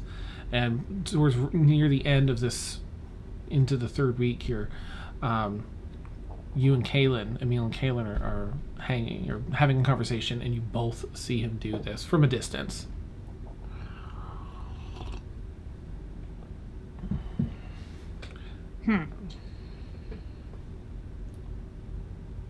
He kind of does something similar to what I've seen you do, Emil. I can't decide if it's religious significance, personal significance, but I'm also reminded of objects with dark power and unhealthy attractions to them. Maybe I'm just paranoid, but That wouldn't be a good thing. Do you think he would say anything if someone would ask him about it? Would you say anything if someone noticed you, handling your dice? Would you tell them if they caught you? I probably wouldn't have, and I tended to do it out in the open. He's been pretty secretive about this. That's true. It's true. I'm still tempted to bide my time, but we need to keep an eye on him. Just maybe it's harmless, maybe it's a nice story, maybe it's a token from a child that was lost, but I agree. Maybe it's something else. I agree. As if we didn't have enough to worry about on any given day. Yeah. Caitlin will just walk away. Nice. Okay. So Caitlin will keep keeping an eye on him, Dan. Okay. You turn to walk away and kind of, take another glance over. So Emil and Caitlin, I would like you each to roll a either investigation or perception check, just as you kind of glance over with a more careful eye, spotting him do this as you're walking away, Caitlin. That's a 15 total for Caitlin. Ooh, okay.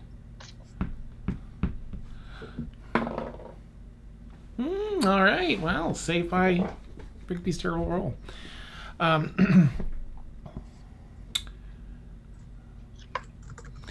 So again, Emil, you've been sort of he's been a regular at your dice games over the past 2.5 weeks, and you've been very wary, carefully assessing. And what was your roll, Caitlin? I'm sorry. 15 total. Okay, all right. Well, you both just got it. You see that he's polishing a small silver harp, like a pin in the shape of a harp. Like a harper's pin? Mm-hmm. Oh, a harp. HRP, as in Paul. Okay.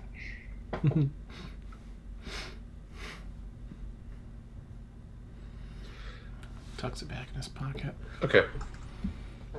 I think the next time I play dice with him, I can't even remember what I've been told. Like, I know I'm wearing my pin that others will recognize me, but I don't think I was ever really given guidance on recognizing another harper. So, okay. So I might, I'm gonna have to. I think next time we play dice, I'll make allusion to or kind of let my pin be a little bit more noticeable, but I don't want to initiate. Okay. Neat. All right. And Kaylin, you see that as well. Is there anything you want to do as you perceive that? Or does it mean nothing to you? I'm not sure that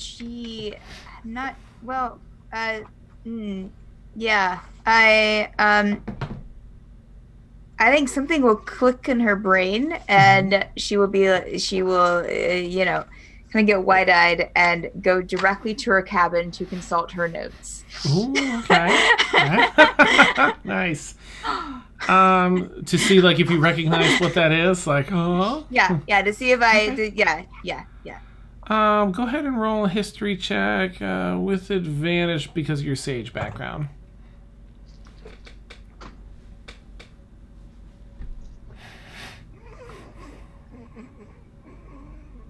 $14 total. Okay. You don't have a ton of information, but you do. This is something long since passed. It is one of the basic, not basic, but common, not common, renowned. Oh my gosh, brain completely shutting down. What do you call them? Factions in the world. This is one that you kind of know the basics of the main factions in the world. And this is sort of like knowledge is power, and the weak shouldn't be trampled on. Like the powerful shouldn't abuse their power. There should be like a balance, sort of thing. And they're very secretive, and they use secrets to manage that balance.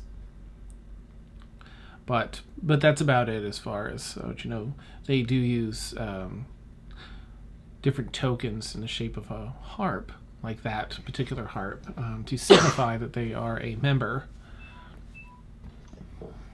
Although does anyone even know, Emil, that you're a harper?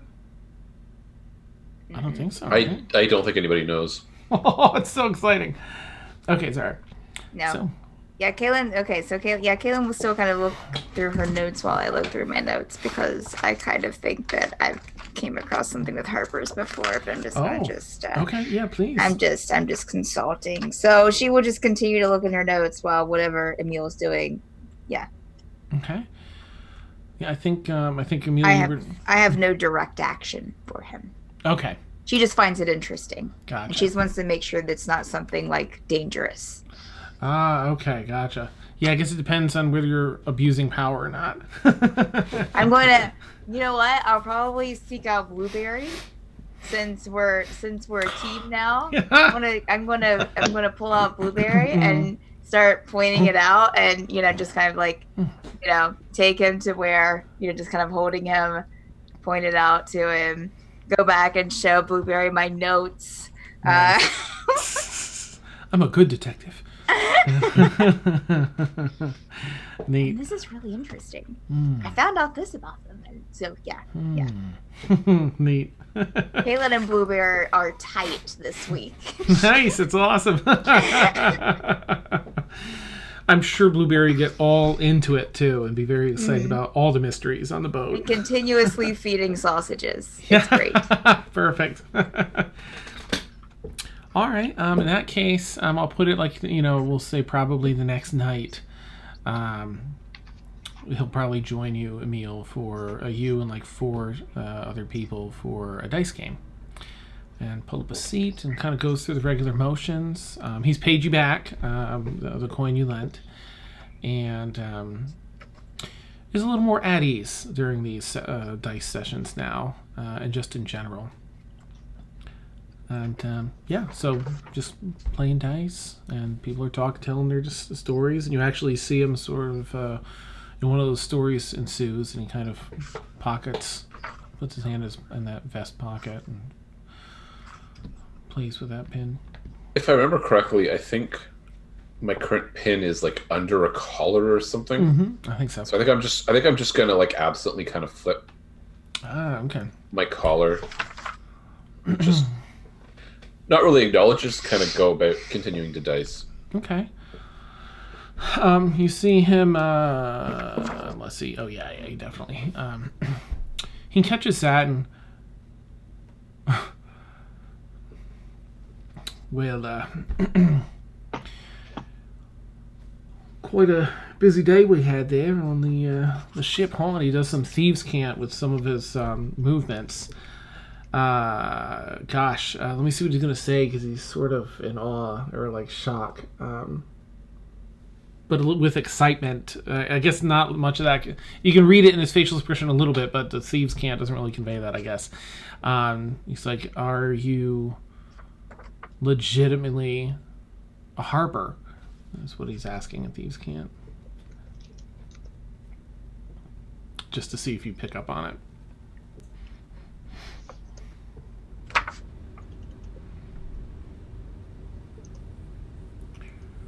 Oh, how to answer this?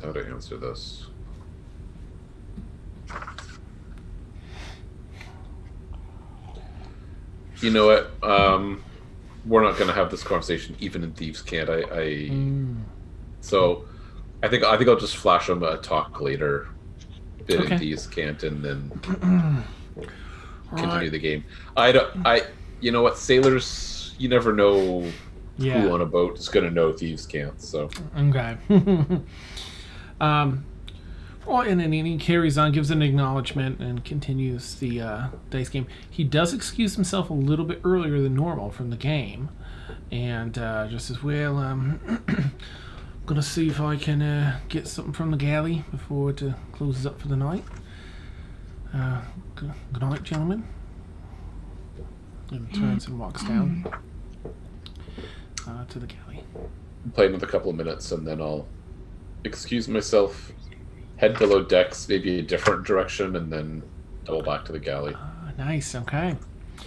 And there is no one in the galley. It is shutting down, and he managed to get a couple plates of evening grub just to look like you're eating and not just sitting there.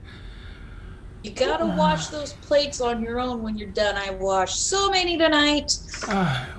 All right.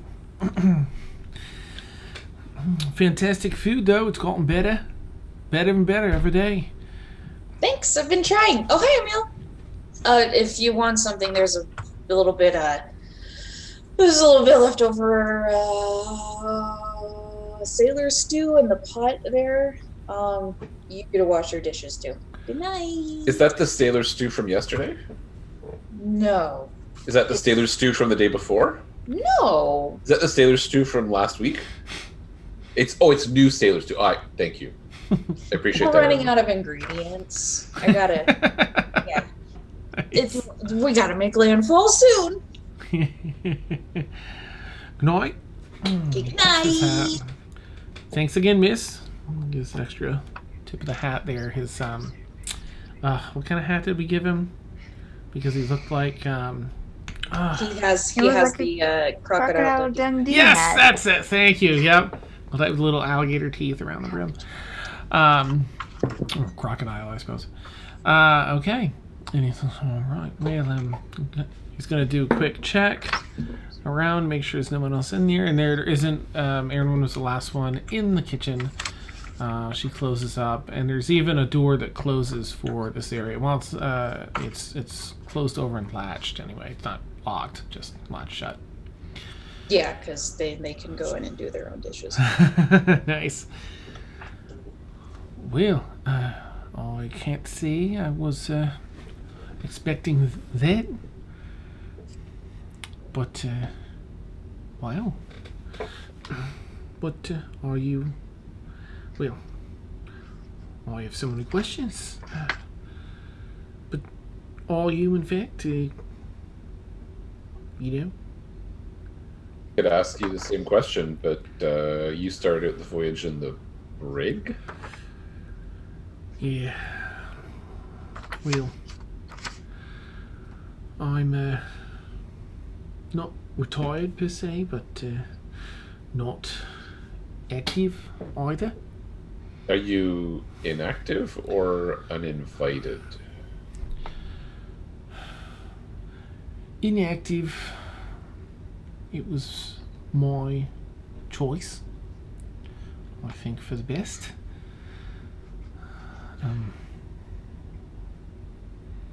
You don't have to talk about this, but you're welcome to. Well, I'll say that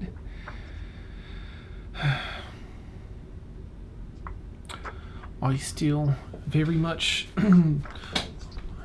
believe in everything that the Harpers, that our organization stands for.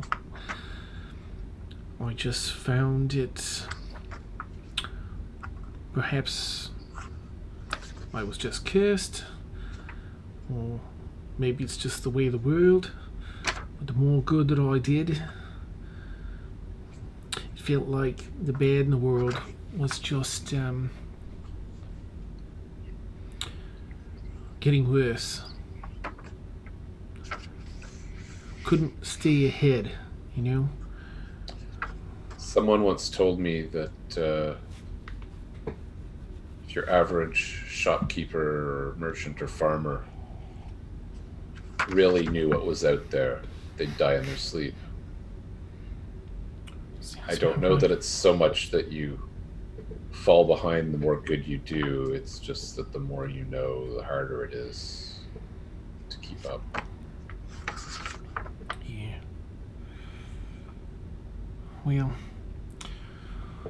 I put up a good fight for about 15 years. And you lost hope. Yeah. There was a particular incident that tipped the scales for me. And it's been a bit hard to recover since then. How I found myself here in the brig, as I have many before that. I feared this voyage a bit, to discovering that I made myself an unwilling passenger. The sobriety of it. Not let me touch a lick of the liquor out here. And I'll kind of face up to the past. And when you make landfall, you're gonna run away from it again? Not judging, just asking. I think so. I'd like to think that we'll turn this ship right back around and get out of here. If I thought the folks and the dwarves in under Bolnodir would allow me to stay there, I'd just stay there. But plenty of good drink there.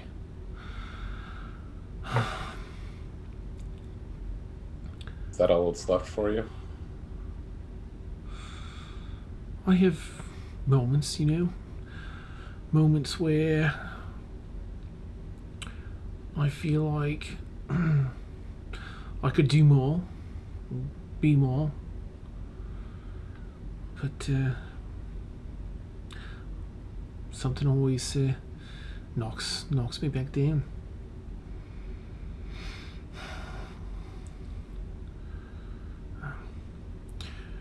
But I can't offer much, but if there's anything I can do while we share this ship at sea, or fellow Harper, please let me know. I will. In the meantime, I pull out my my holy symbol that I made. If I can make a small request of you. Certainly.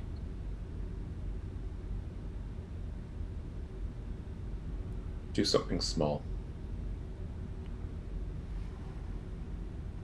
Find some good, maybe on the ship, maybe when we next make landfall. Do something small. I know it's a lot to ask. I understand how big the ask is, but make it small. It is and it isn't. Yeah, I can do that. Don't be perfect. Don't hold yourself to an ideal that doesn't make sense. Just do something small. He seems to go off in thought for a moment.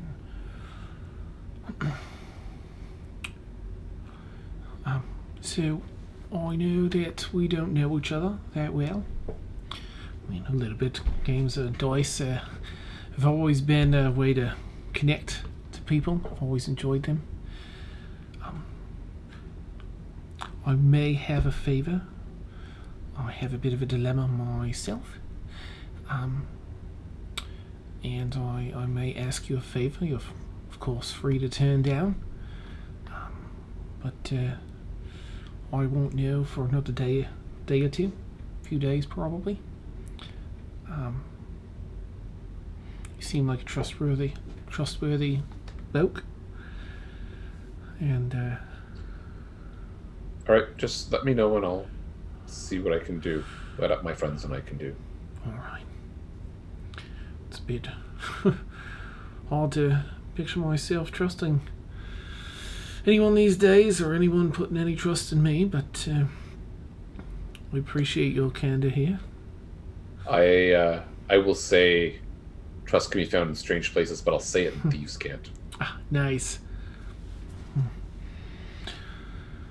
Oh, well, I can't say I'm that hungry. I actually ate at dinner. Would you like mine as well? More seafood stew? No, thank you. I'm good. Oh, all right. Well, I suppose it's off to cleaning up these dishes in. Let me help you with them. Oh, thank you kindly. And you both go off and, take a few minutes, clean off the dishes, close up the galley, and up you go. After I leave, I'm gonna knock on Galathor's door on my way to my quarters. Okay. And I know the screen is dark, but I'll just say quickly, I don't know how you do it. And then I'll go to bed. Oh, neat. Okay. So catching up to, the 3-week mark where we only have about 6 days left, given how the winds have rolled. Let's see, week 3, probably second day of week 3. I'm just going to have him do another roll. Okay.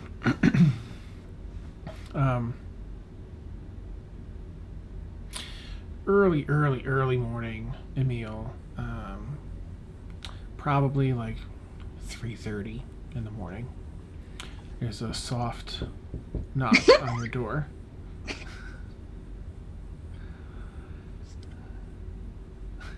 Oh, yeah, I think you're muted. Oh, sorry. nobody I know would knock at that hour. Yeah. All right, I'll answer the door. Okay. And it's, in fact, Rigby. I'm terribly sorry. And you can see he's got like a cold sweat going on a bit, and he's a little shaky. And he's like, I'm really sorry to bother you this early. I'd like to, if you're willing, I think I can trust you. And I'm really putting my life in your hands here because we're out at sea. But I'd really like to ask for that favor. See what you think. That all right? He kind of shuffles in, past you, and you can see him sort of rubbing his arms and paces around. It seems very uneasy. Sitting down just momentarily here, then getting back up and pacing and sitting down. Will. All right. I still sort of debating on whether or not he wants to say anything. I guess I don't really have any choice. All right. So I was hoping I could find a place to manage myself and not have to ask anyone. Oh, I don't know how to say this, so I'm just going to blurt it out. So, a story then. Yes, a story. Working for the Harpers, the final mission that I participated in was meant to bring a lot of safety to a particular town. They were being hunted down by a creature, and I found the creature and had to put an end to it. However,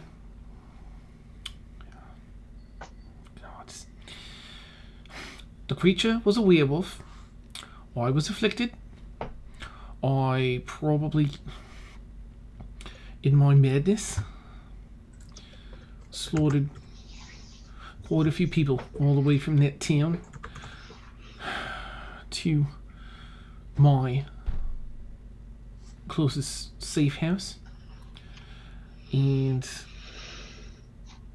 was only a couple of days, and I don't remember it. I just saw the blood and such when I came to, and since then I stopped taking on jobs. I've kept myself away from people.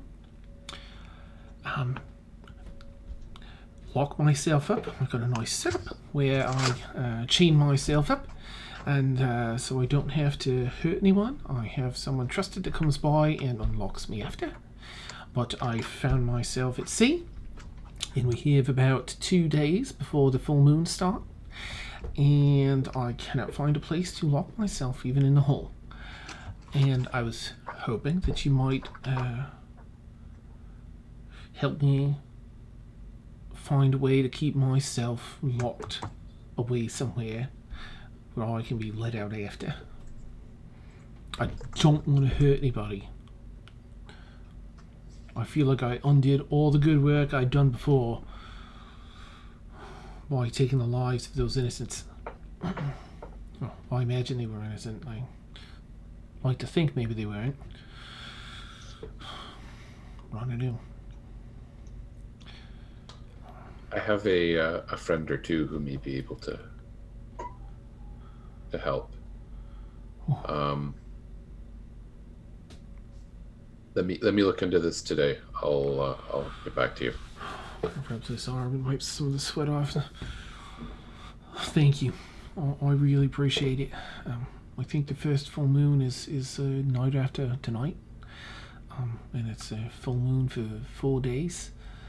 4 nights. I'm fine during the day, just with night breaks. And it's just sort of, shit in a platter. Not something I wanted to be served, and certainly not take out on anyone here on the ship. But can I just let me ask you frankly, can I trust you with this secret? I really don't want to be thrown overboard, but I don't want to hurt anybody either.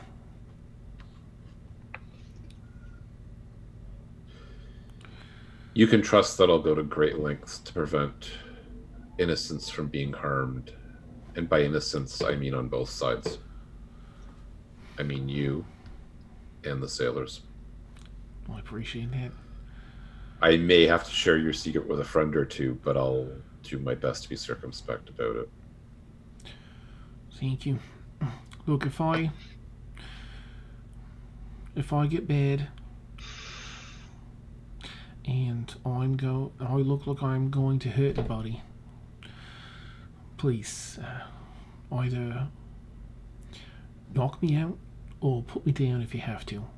I don't ever want to wake up with anyone's blood on me like that. Not if I don't know they deserved it or had it needed it. I don't think I know exactly what you mean. Thank you. Did you give him your name, Emil, or did you say Eckert? I can't remember now. I have a feeling that back in Feindamade I said Emil. Okay. Thank you, Emil. Thank you.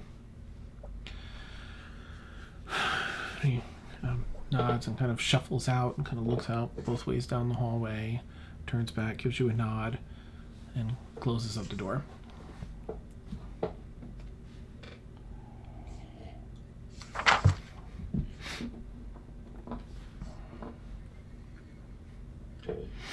All right, who to talk to first? I think I should go try to find Brewer. Okay, you find him up, well, at the bow of the ship. He's just, were you going early morning, or are you waiting until, like, regular? Early morning, Okay. I'm awake now, well, not now, not 3 a.m., but Neat. Okay. sunrise. Neat. Sleep.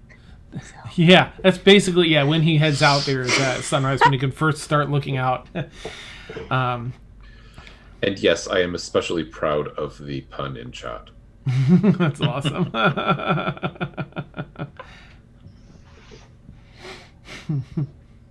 Okay, so yeah, I guess Brewer first. Okay. You find him at the bow. He sees you approaching. Hello, fellow humanoid. Hey Brewer, how's life? It is good, Emil. It is good. Is it? Are you still nervous about what's ahead or excited about what's ahead? Both of these things. But Kaylin has taught me to face it straight on.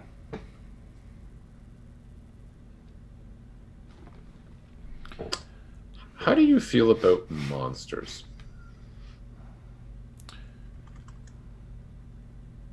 It depends on the monster. Which Wow. monster do you refer?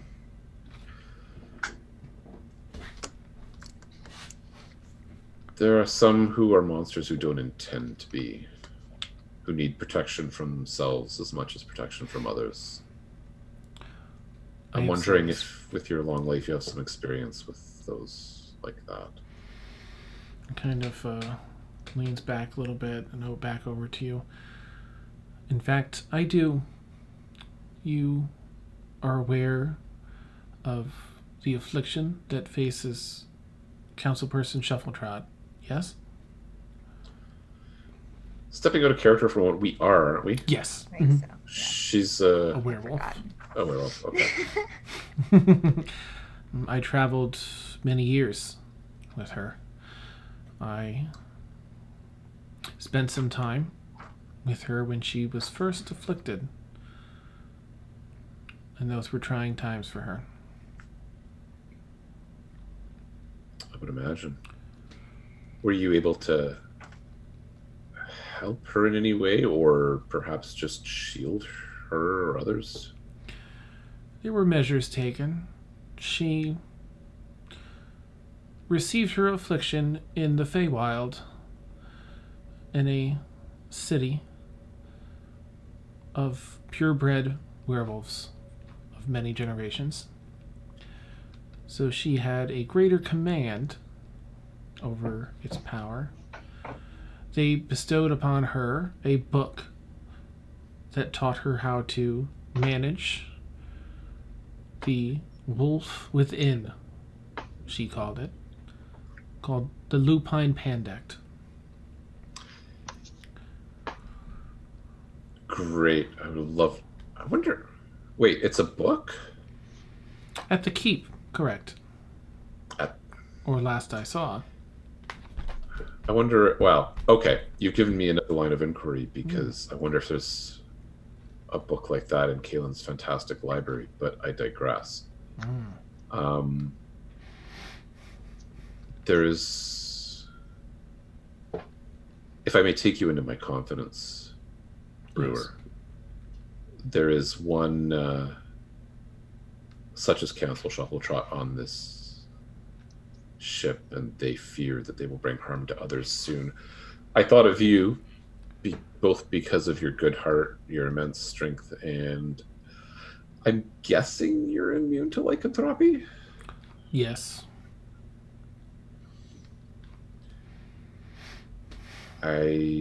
Would you be able and willing to help this person out? Perhaps stand guard over them if things go astray? I mean, I'd like to find a better answer, so I'd like to talk to Kaylin about her library, but would you be able to help if worse comes to worse? Emil, you have treated me well and taken care of me many times over. If you ask me this, I will gladly do so. Now I almost feel bad for picking his pocket back in Act 2. Nice. Thank you, Brewer. And all right, thank you for this information. I'm going to go ask Kaylin about the book, but before I do, again, I have your confidence on this, right?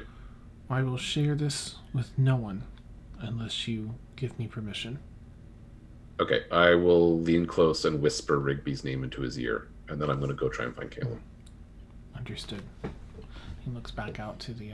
oh, you know what? Actually, he's going to, as you say that, nod, take his pack off and open it up and dig through a little bit and not pull them out, but show you a pair of manacles in case my strength is not enough, though it should be.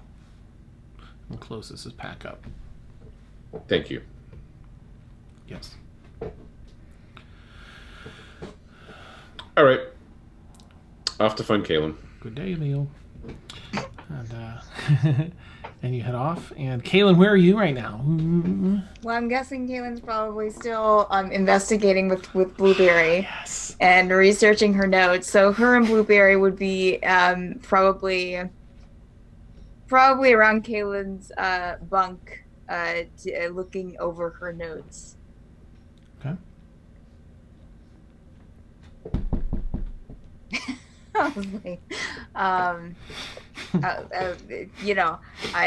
Caleb will come to the door and kind of open it, see it's Emil, and just kind of continue talking to Blueberry. Probably, Emil, I think I figured out what that pin is.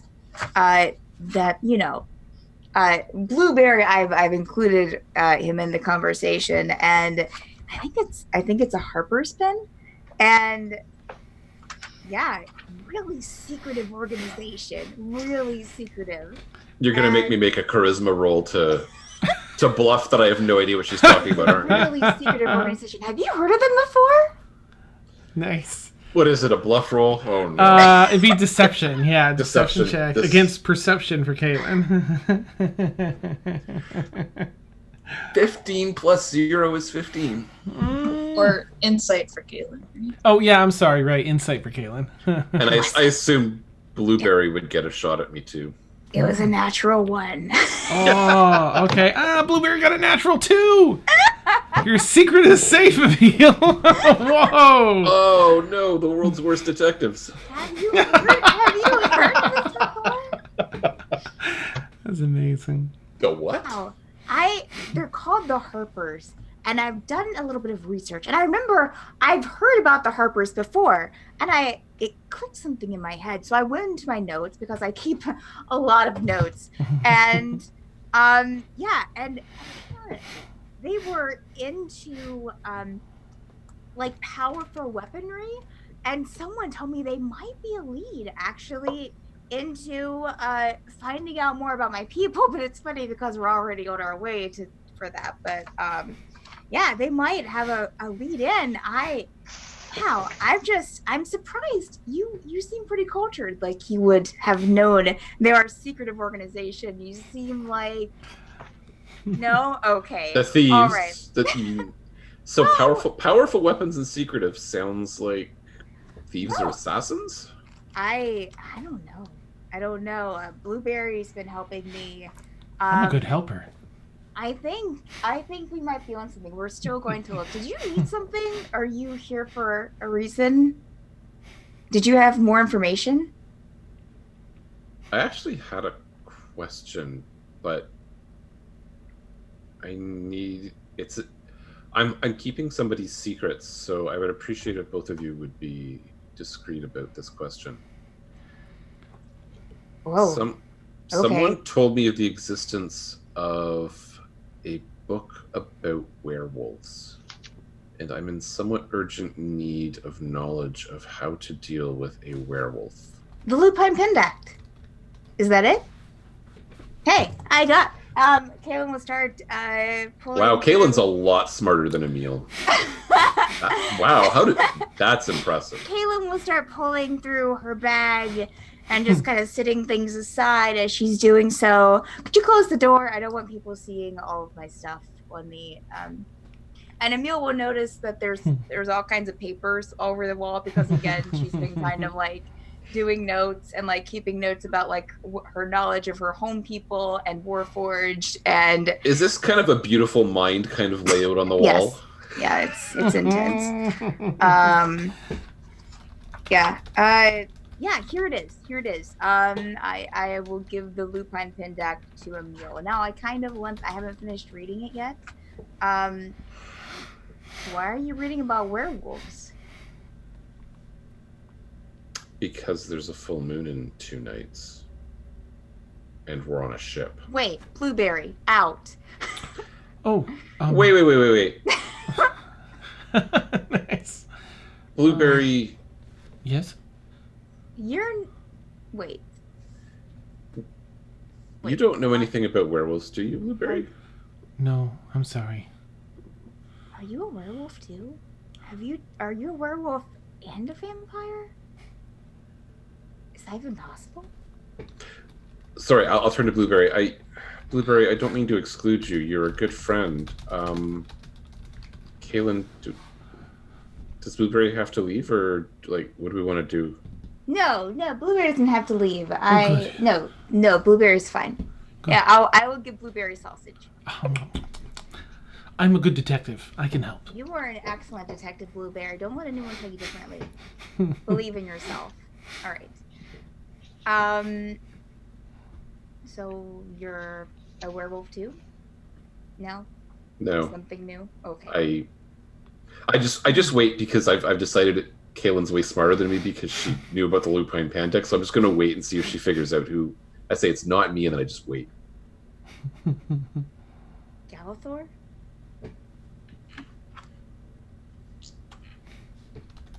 The person we've been investigating. Bigby! What? That's incredible. Wait, is he... He's I worried. will take the book back from Emil and start like flipping through it. Emil looks relieved to not have to read the whole book by himself. Nice. Is he a werewolf now? I think we've got a day or two. I asked Brewer to help because he's immune to the curse, but Yes. if there's a better answer than that... Also, Shuffletrot. Right. And I guess that's how Brewer knew about... Wait a minute, is this the one that Brewer's talked about that said was in our keep? I borrowed it from the keep. Of course, recently. After we inherited the keep, I grabbed it then. You know, I was going to come and ask you if you had a copy of the book in your library. I don't know why it didn't occur to me that you just grabbed every book in the keep and put it in your bag. That makes a lot more sense.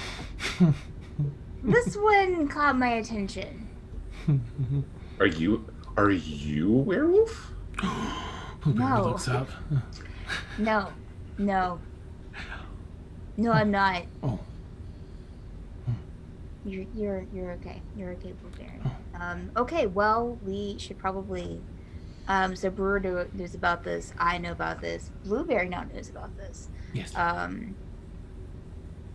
Again, should we we need to be discreet because I trust that our friend in question honestly does not want to hurt anyone and fears the beast within.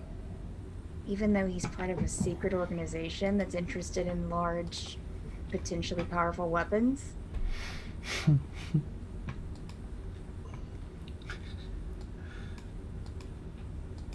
Blueberry looks back at Emil.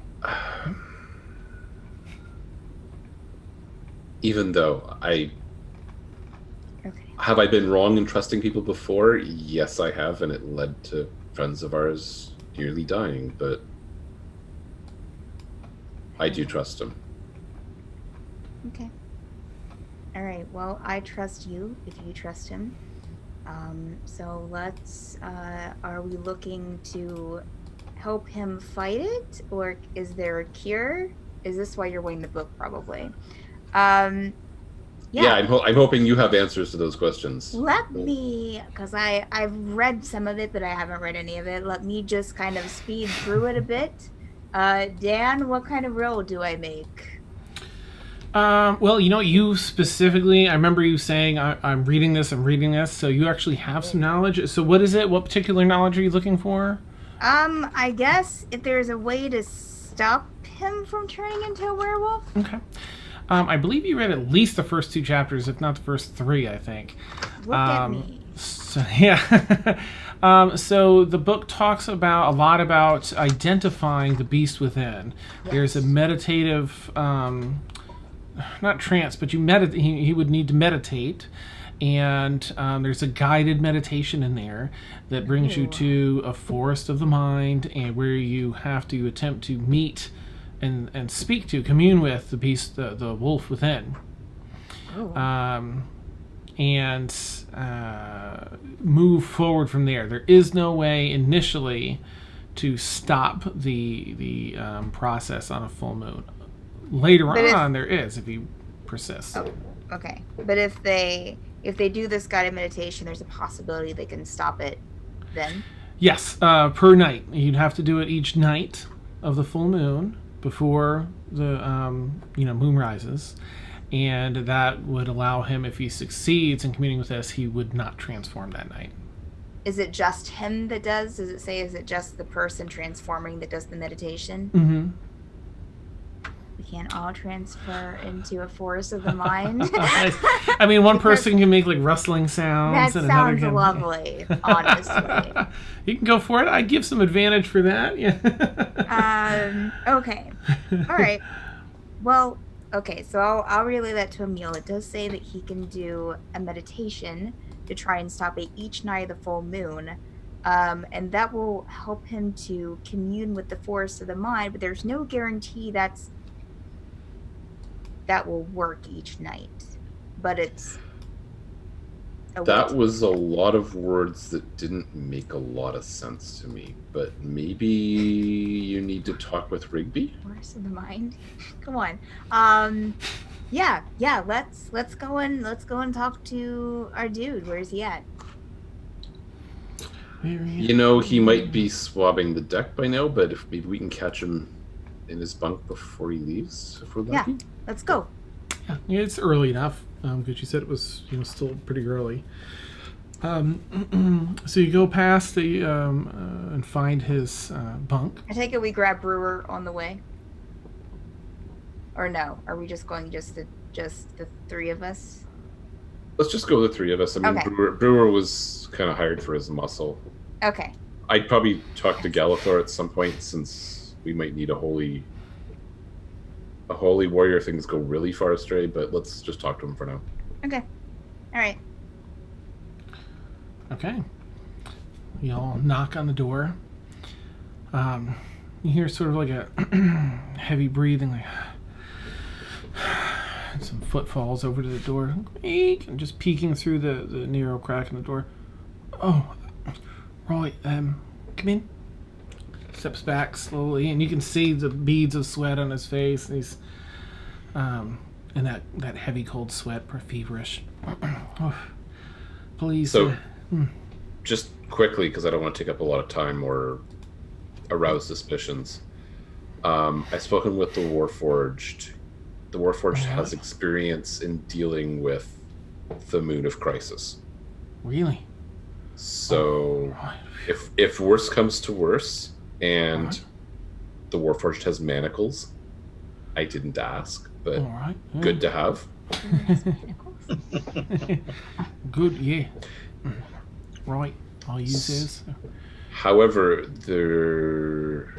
my friend Kalen here is a sage who has a book on werewolves. All right, is it? I mean, forgive me for asking, but is it like a book of lore or like more of a factual book? Practical knowledge. All right, hey, anything that I can use. Note that Kaylin's probably still kind of watching him with a skeptical eye because she doesn't trust this secret organization that he's a part of still. Nice. That's awesome.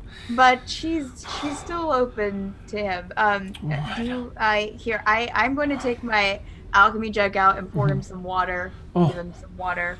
Well, thank you. Takes a cup out of a drawer because it's a ship and doesn't want it to break. Thank you. Drinks that. Appreciate yes. it. So we this book kind of leads us to believe that if you meditate, there's a guided meditation in this book that each night of the full moon, if we do this, then there's a chance that you can fight off the transformation. All right. It's a guided meditation that will take you to the forest of the mind, as it will. All right. I mean, I'll try whatever. It's a simple meditation. I'm sure it will be fine. I'm sure this will work. But if not, we have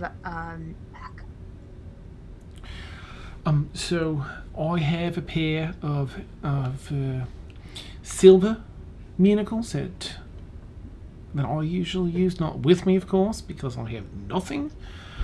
But are they silver? The Warforged, was it? Warforged manacles? Or just iron? I didn't think to ask. I'm sorry. Nope, not a problem. Silver inhibits me. It hurts a bit, but I heal quickly. But that'll keep me in place. Iron, depending on... I get pretty strong when I transform. So when does the first night start? When is the first night of the full moon? Well, that'll be tonight, moonrise. All right. Well, we shall start this tonight then. Is there a place on the ship somewhere that we could potentially have some privacy? Well, there is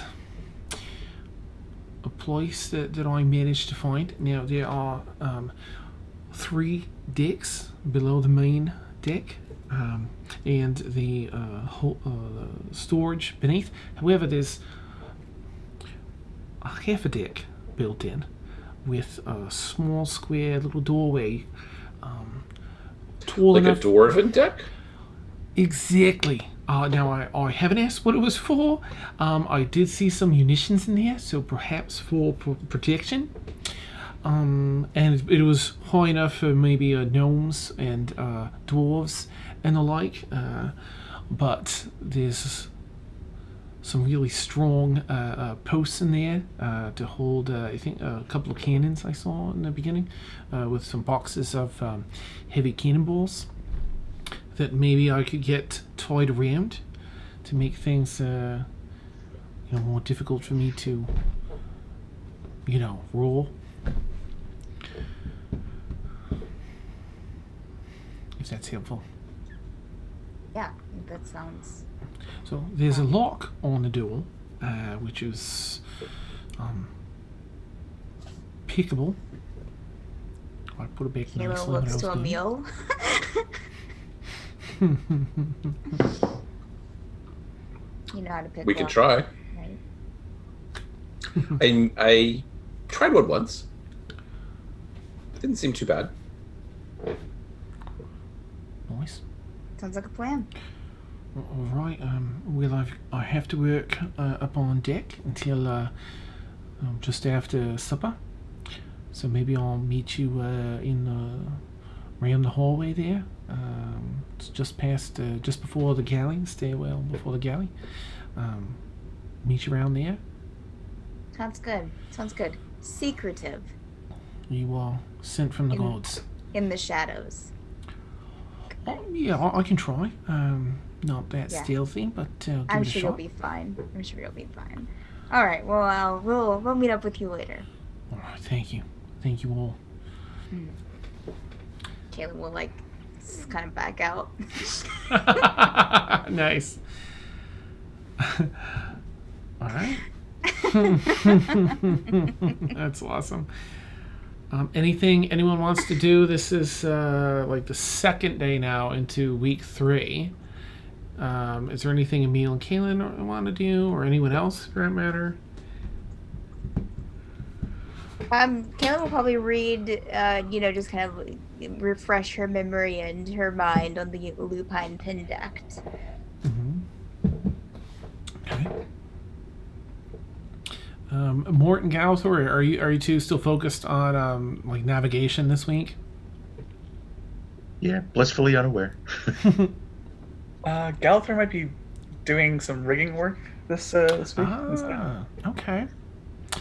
I'll let you roll, Galathor, either a strength or dexterity check, whichever you prefer, as you'll lean towards whatever works best for you in that process. Oh wow, I completely forgot what I did for this character. Okay, interesting. I'll do dexterity. Neat. Mort, you can roll an intelligence. You can both roll with advantage because you have a whole week. This is like a week's worth of rolling. And Aaron, when you can do intelligence if you're working in the kitchen.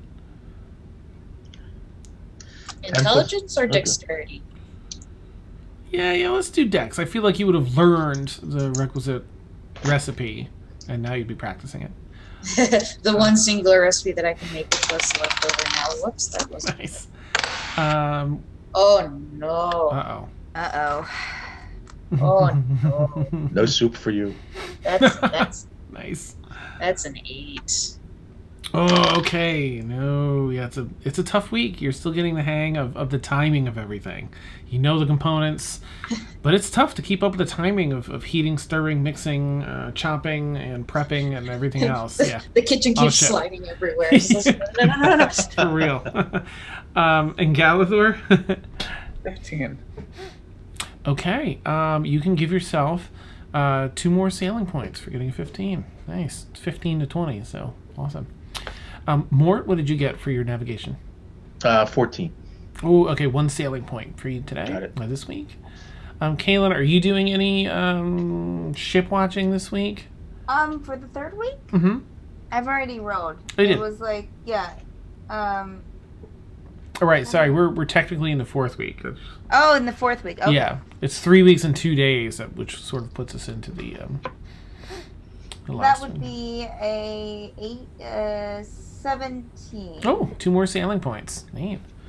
And Emil, are you doing any of that on the side, or are you still just sort of keeping an eye on things and just helping with the basics? Yeah, I think Emil is going to be doing some just per people observation interaction and some maybe he'll actually find some time to do some clerical reading, but yeah, not studying the sailing. Okay. All right. Anything in this particular day then, as the day goes by, or do you want to zip forward to the evening? I think after her second failure and throwing all the burned food overboard, everyone's just gonna kind of fly around and just kind of like watch people in the rigging and just kind of attempt to help there. A little bit irritated with herself. Nice. Okay, awesome. Angry flying, some dive bombs and stuff. Just angry dragon. Nice. All right. If there's nothing else, we'll advance towards the evening. Supper's been served, and if you both, Blueberry will probably be in tow, and Brewer. Are you sticking with the 4 of you, or are you including anyone else? I think Emil will just drop by Galathor and not really tell him what's going on, but say there's something supernatural afoot and ask if he could be on standby in case something goes wrong. So what you're saying is there's something strange in the neighborhood? Nice. Strange things are afoot at the Circle K. Well, it's a beautiful day in the neighborhood. Awesome. I guess you're already my neighbor. But yes, I could definitely keep an eye out for you. All right, thank you. I don't want to betray a trust, but I'm not enough of a cleric to handle things if things get out of control. So I hope I won't need you, and I apologize for not being able to tell you more of what's going on. But I feel better knowing that you're around. Well, most everybody feels better knowing he's around. Animal looks up behind him. What? I like being healed. It's pretty great. You got that feeling? Okay. I agree, Aaron, and I'm glad to see you're in good spirits. I'll take I mean, thank you. Oh, okay. Nice. Poof.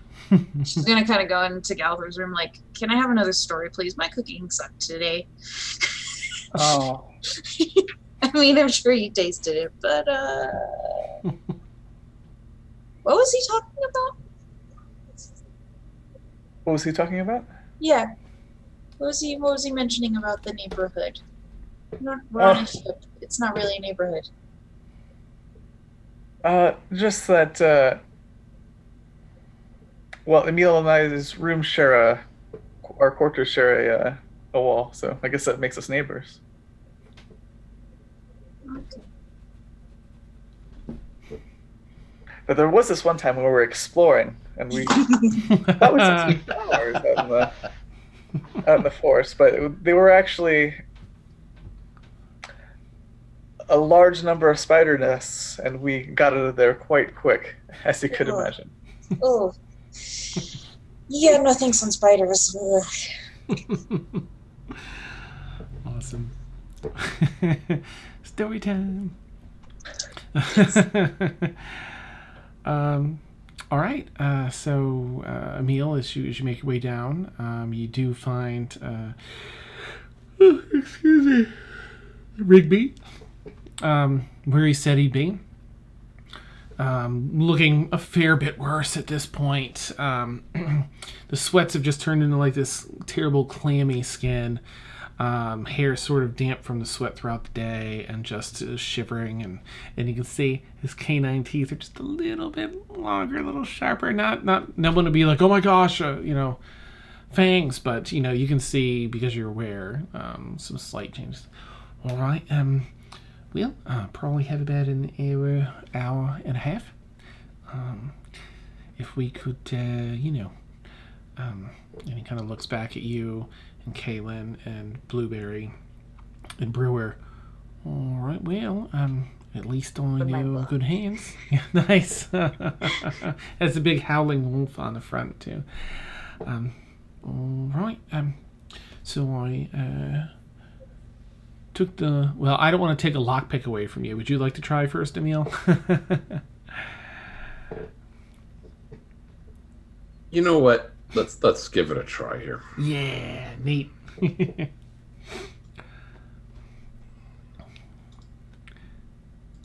I'll keep a lookout here. Ooh, I don't know, 25 enough?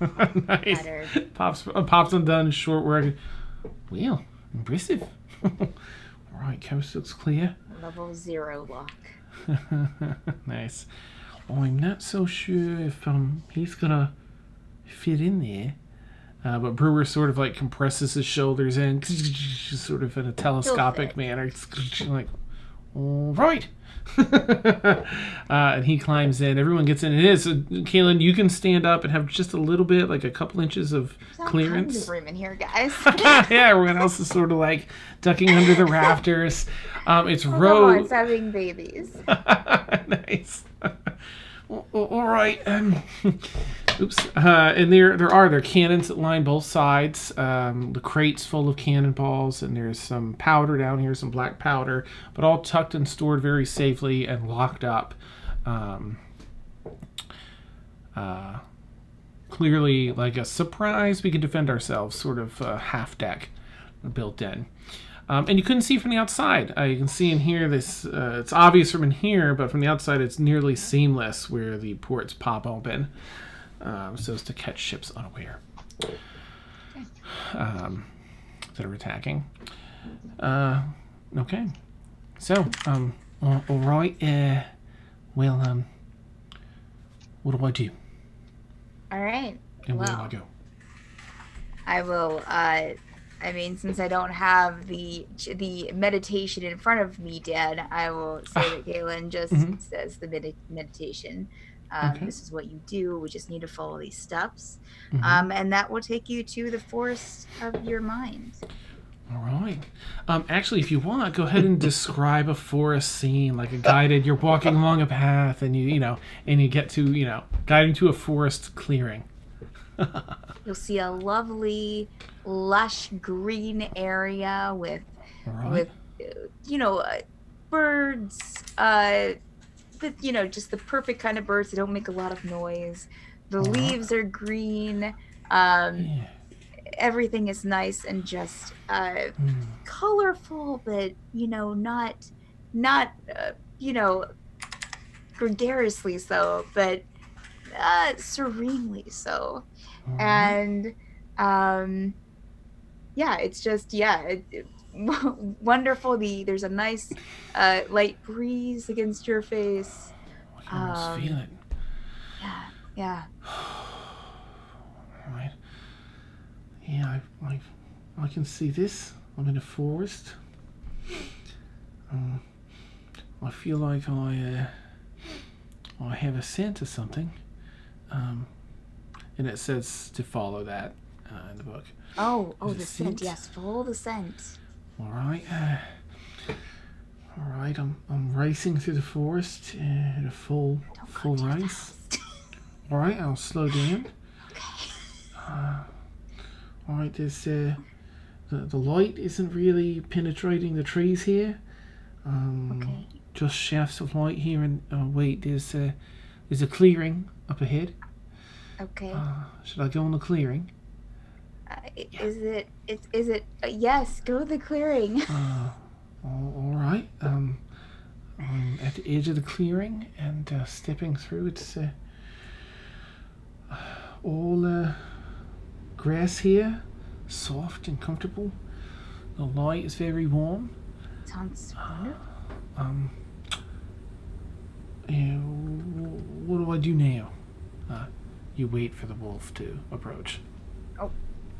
Well, you just wait there silently. You'll see something approaching. It'll look like a wolf, but just wait for it to approach. It's not going to harm you. All right. Serene. I'll blow like the wind. Nice. I'm not. Wait. Right. I can see something in the brush. Yeah. Okay. Wow. Yeah, it's a wolf. It's massive. Are you sure I should just? Serene. All right. I'll stay. This is like twice my height. Serene. All right. There is a perfectly white, gigantic wolf in front of me, and it's looking at me like I'm supposed to do something. And go ahead and actually, I'll have him roll, but I'll give him advantage because you guided him in there. Oh, nice. Ooh, okay. And you can see, the canines are starting to kind of poke a little bit over the bottom lips, and the hair is starting to almost like you can watch it grow out a little bit. Nothing too fast paced, but building up. All right. I think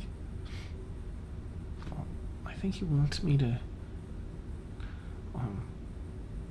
talk to it, and it's letting me pet it. Of course, he'd be up like this and not have earbuds to pull out of his ears. All right. I can hear it. It's talking into my mind. All right. It's turning, and it's heading back into the forest. And it's gone. And you see the canines retract back to regular teeth. The hair pulls back in. He opens up a. Was that it? I mean, I feel better. I think we did it. By George, we did it. I've We did it. never done that. It's a rather painful process. I'm very thankful that you've shown me this. I'm Well. glad to help. Is that supposed to work every time? Can I always do this? We need to do this each night of the full moon. To hopefully ward it off every night. It's not 100% guaranteed, I don't think, but we succeeded tonight. Maybe that's a wonderful sign, and we'll have smooth sailing from here. Clever. Well, thank you. Thank you all. Thank you. And Emil, I'm definitely going to do, if we make it through this, definitely going to do what you asked. I think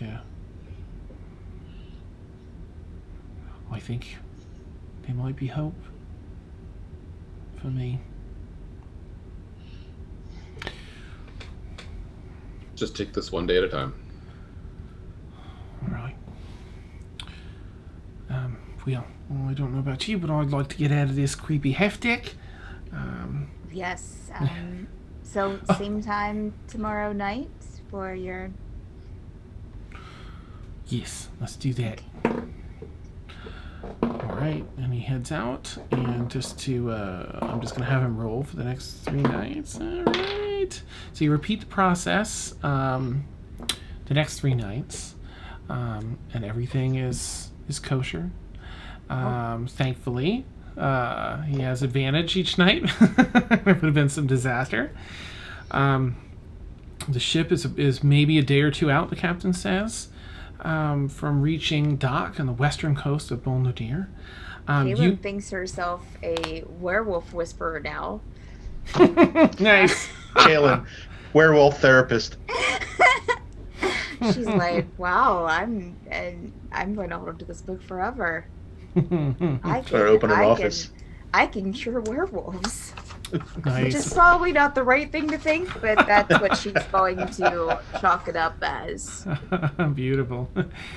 So you're rounding the island itself up to the port. So on the right-hand side off the boat, you can see some land in the distance. On the left-hand side is just vast ocean with dark, way off in the distance, just dark, persistent, dark, ominous clouds. And you all know that, along that meridian there, it's almost impassable.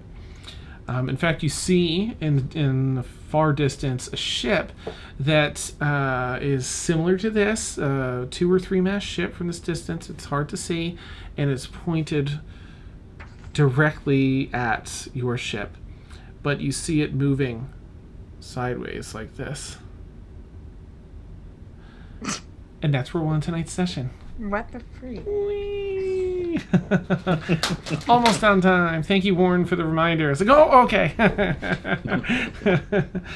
All right. Well, thank you all. I hope that it was the extra RP was all right. I know you're probably all eager to get to Balnadir. I'll take RP over a Kraken any day. Nice. Yeah. No, safely say no Kraken. Dragon turtle. I don't know. Just kidding. Is there such a thing? There is, and it's scary. Oh my god! I can imagine. All right, well, let's wrap it up here. So thank you, players. Amazing. Thank you again for all your awesomeness. No, it's my pleasure. But you're very welcome for whatever I put into it. I just love being here, and I love all the, engaging with you all and all the fun stuff you come up with. Hi, Bloodgate Air. Woo! Thank you for following Bloodgate Air and for being here tonight. I'm sorry we were just wrapping up, but thank you all viewers as well. Had a blast tonight. Thank you for the hosts and everything else. You can catch us here every Friday night for Stormfall from 10 p.m. to 1 a.m. Eastern Time, and then you can catch our All Evil campaign every Tuesday night, 10 p.m. to 1 a.m. Kyr's Lament. Fingers crossed we might even have more content. I'm not going to say anything else, but we might have some other things coming down the line. We'll see. More D&D kind of things. So maybe not. We'll find out. Have a great night, everybody. Such a tease. I know. Take care. We'll see y'all soon. Have a wonderful night. Bye.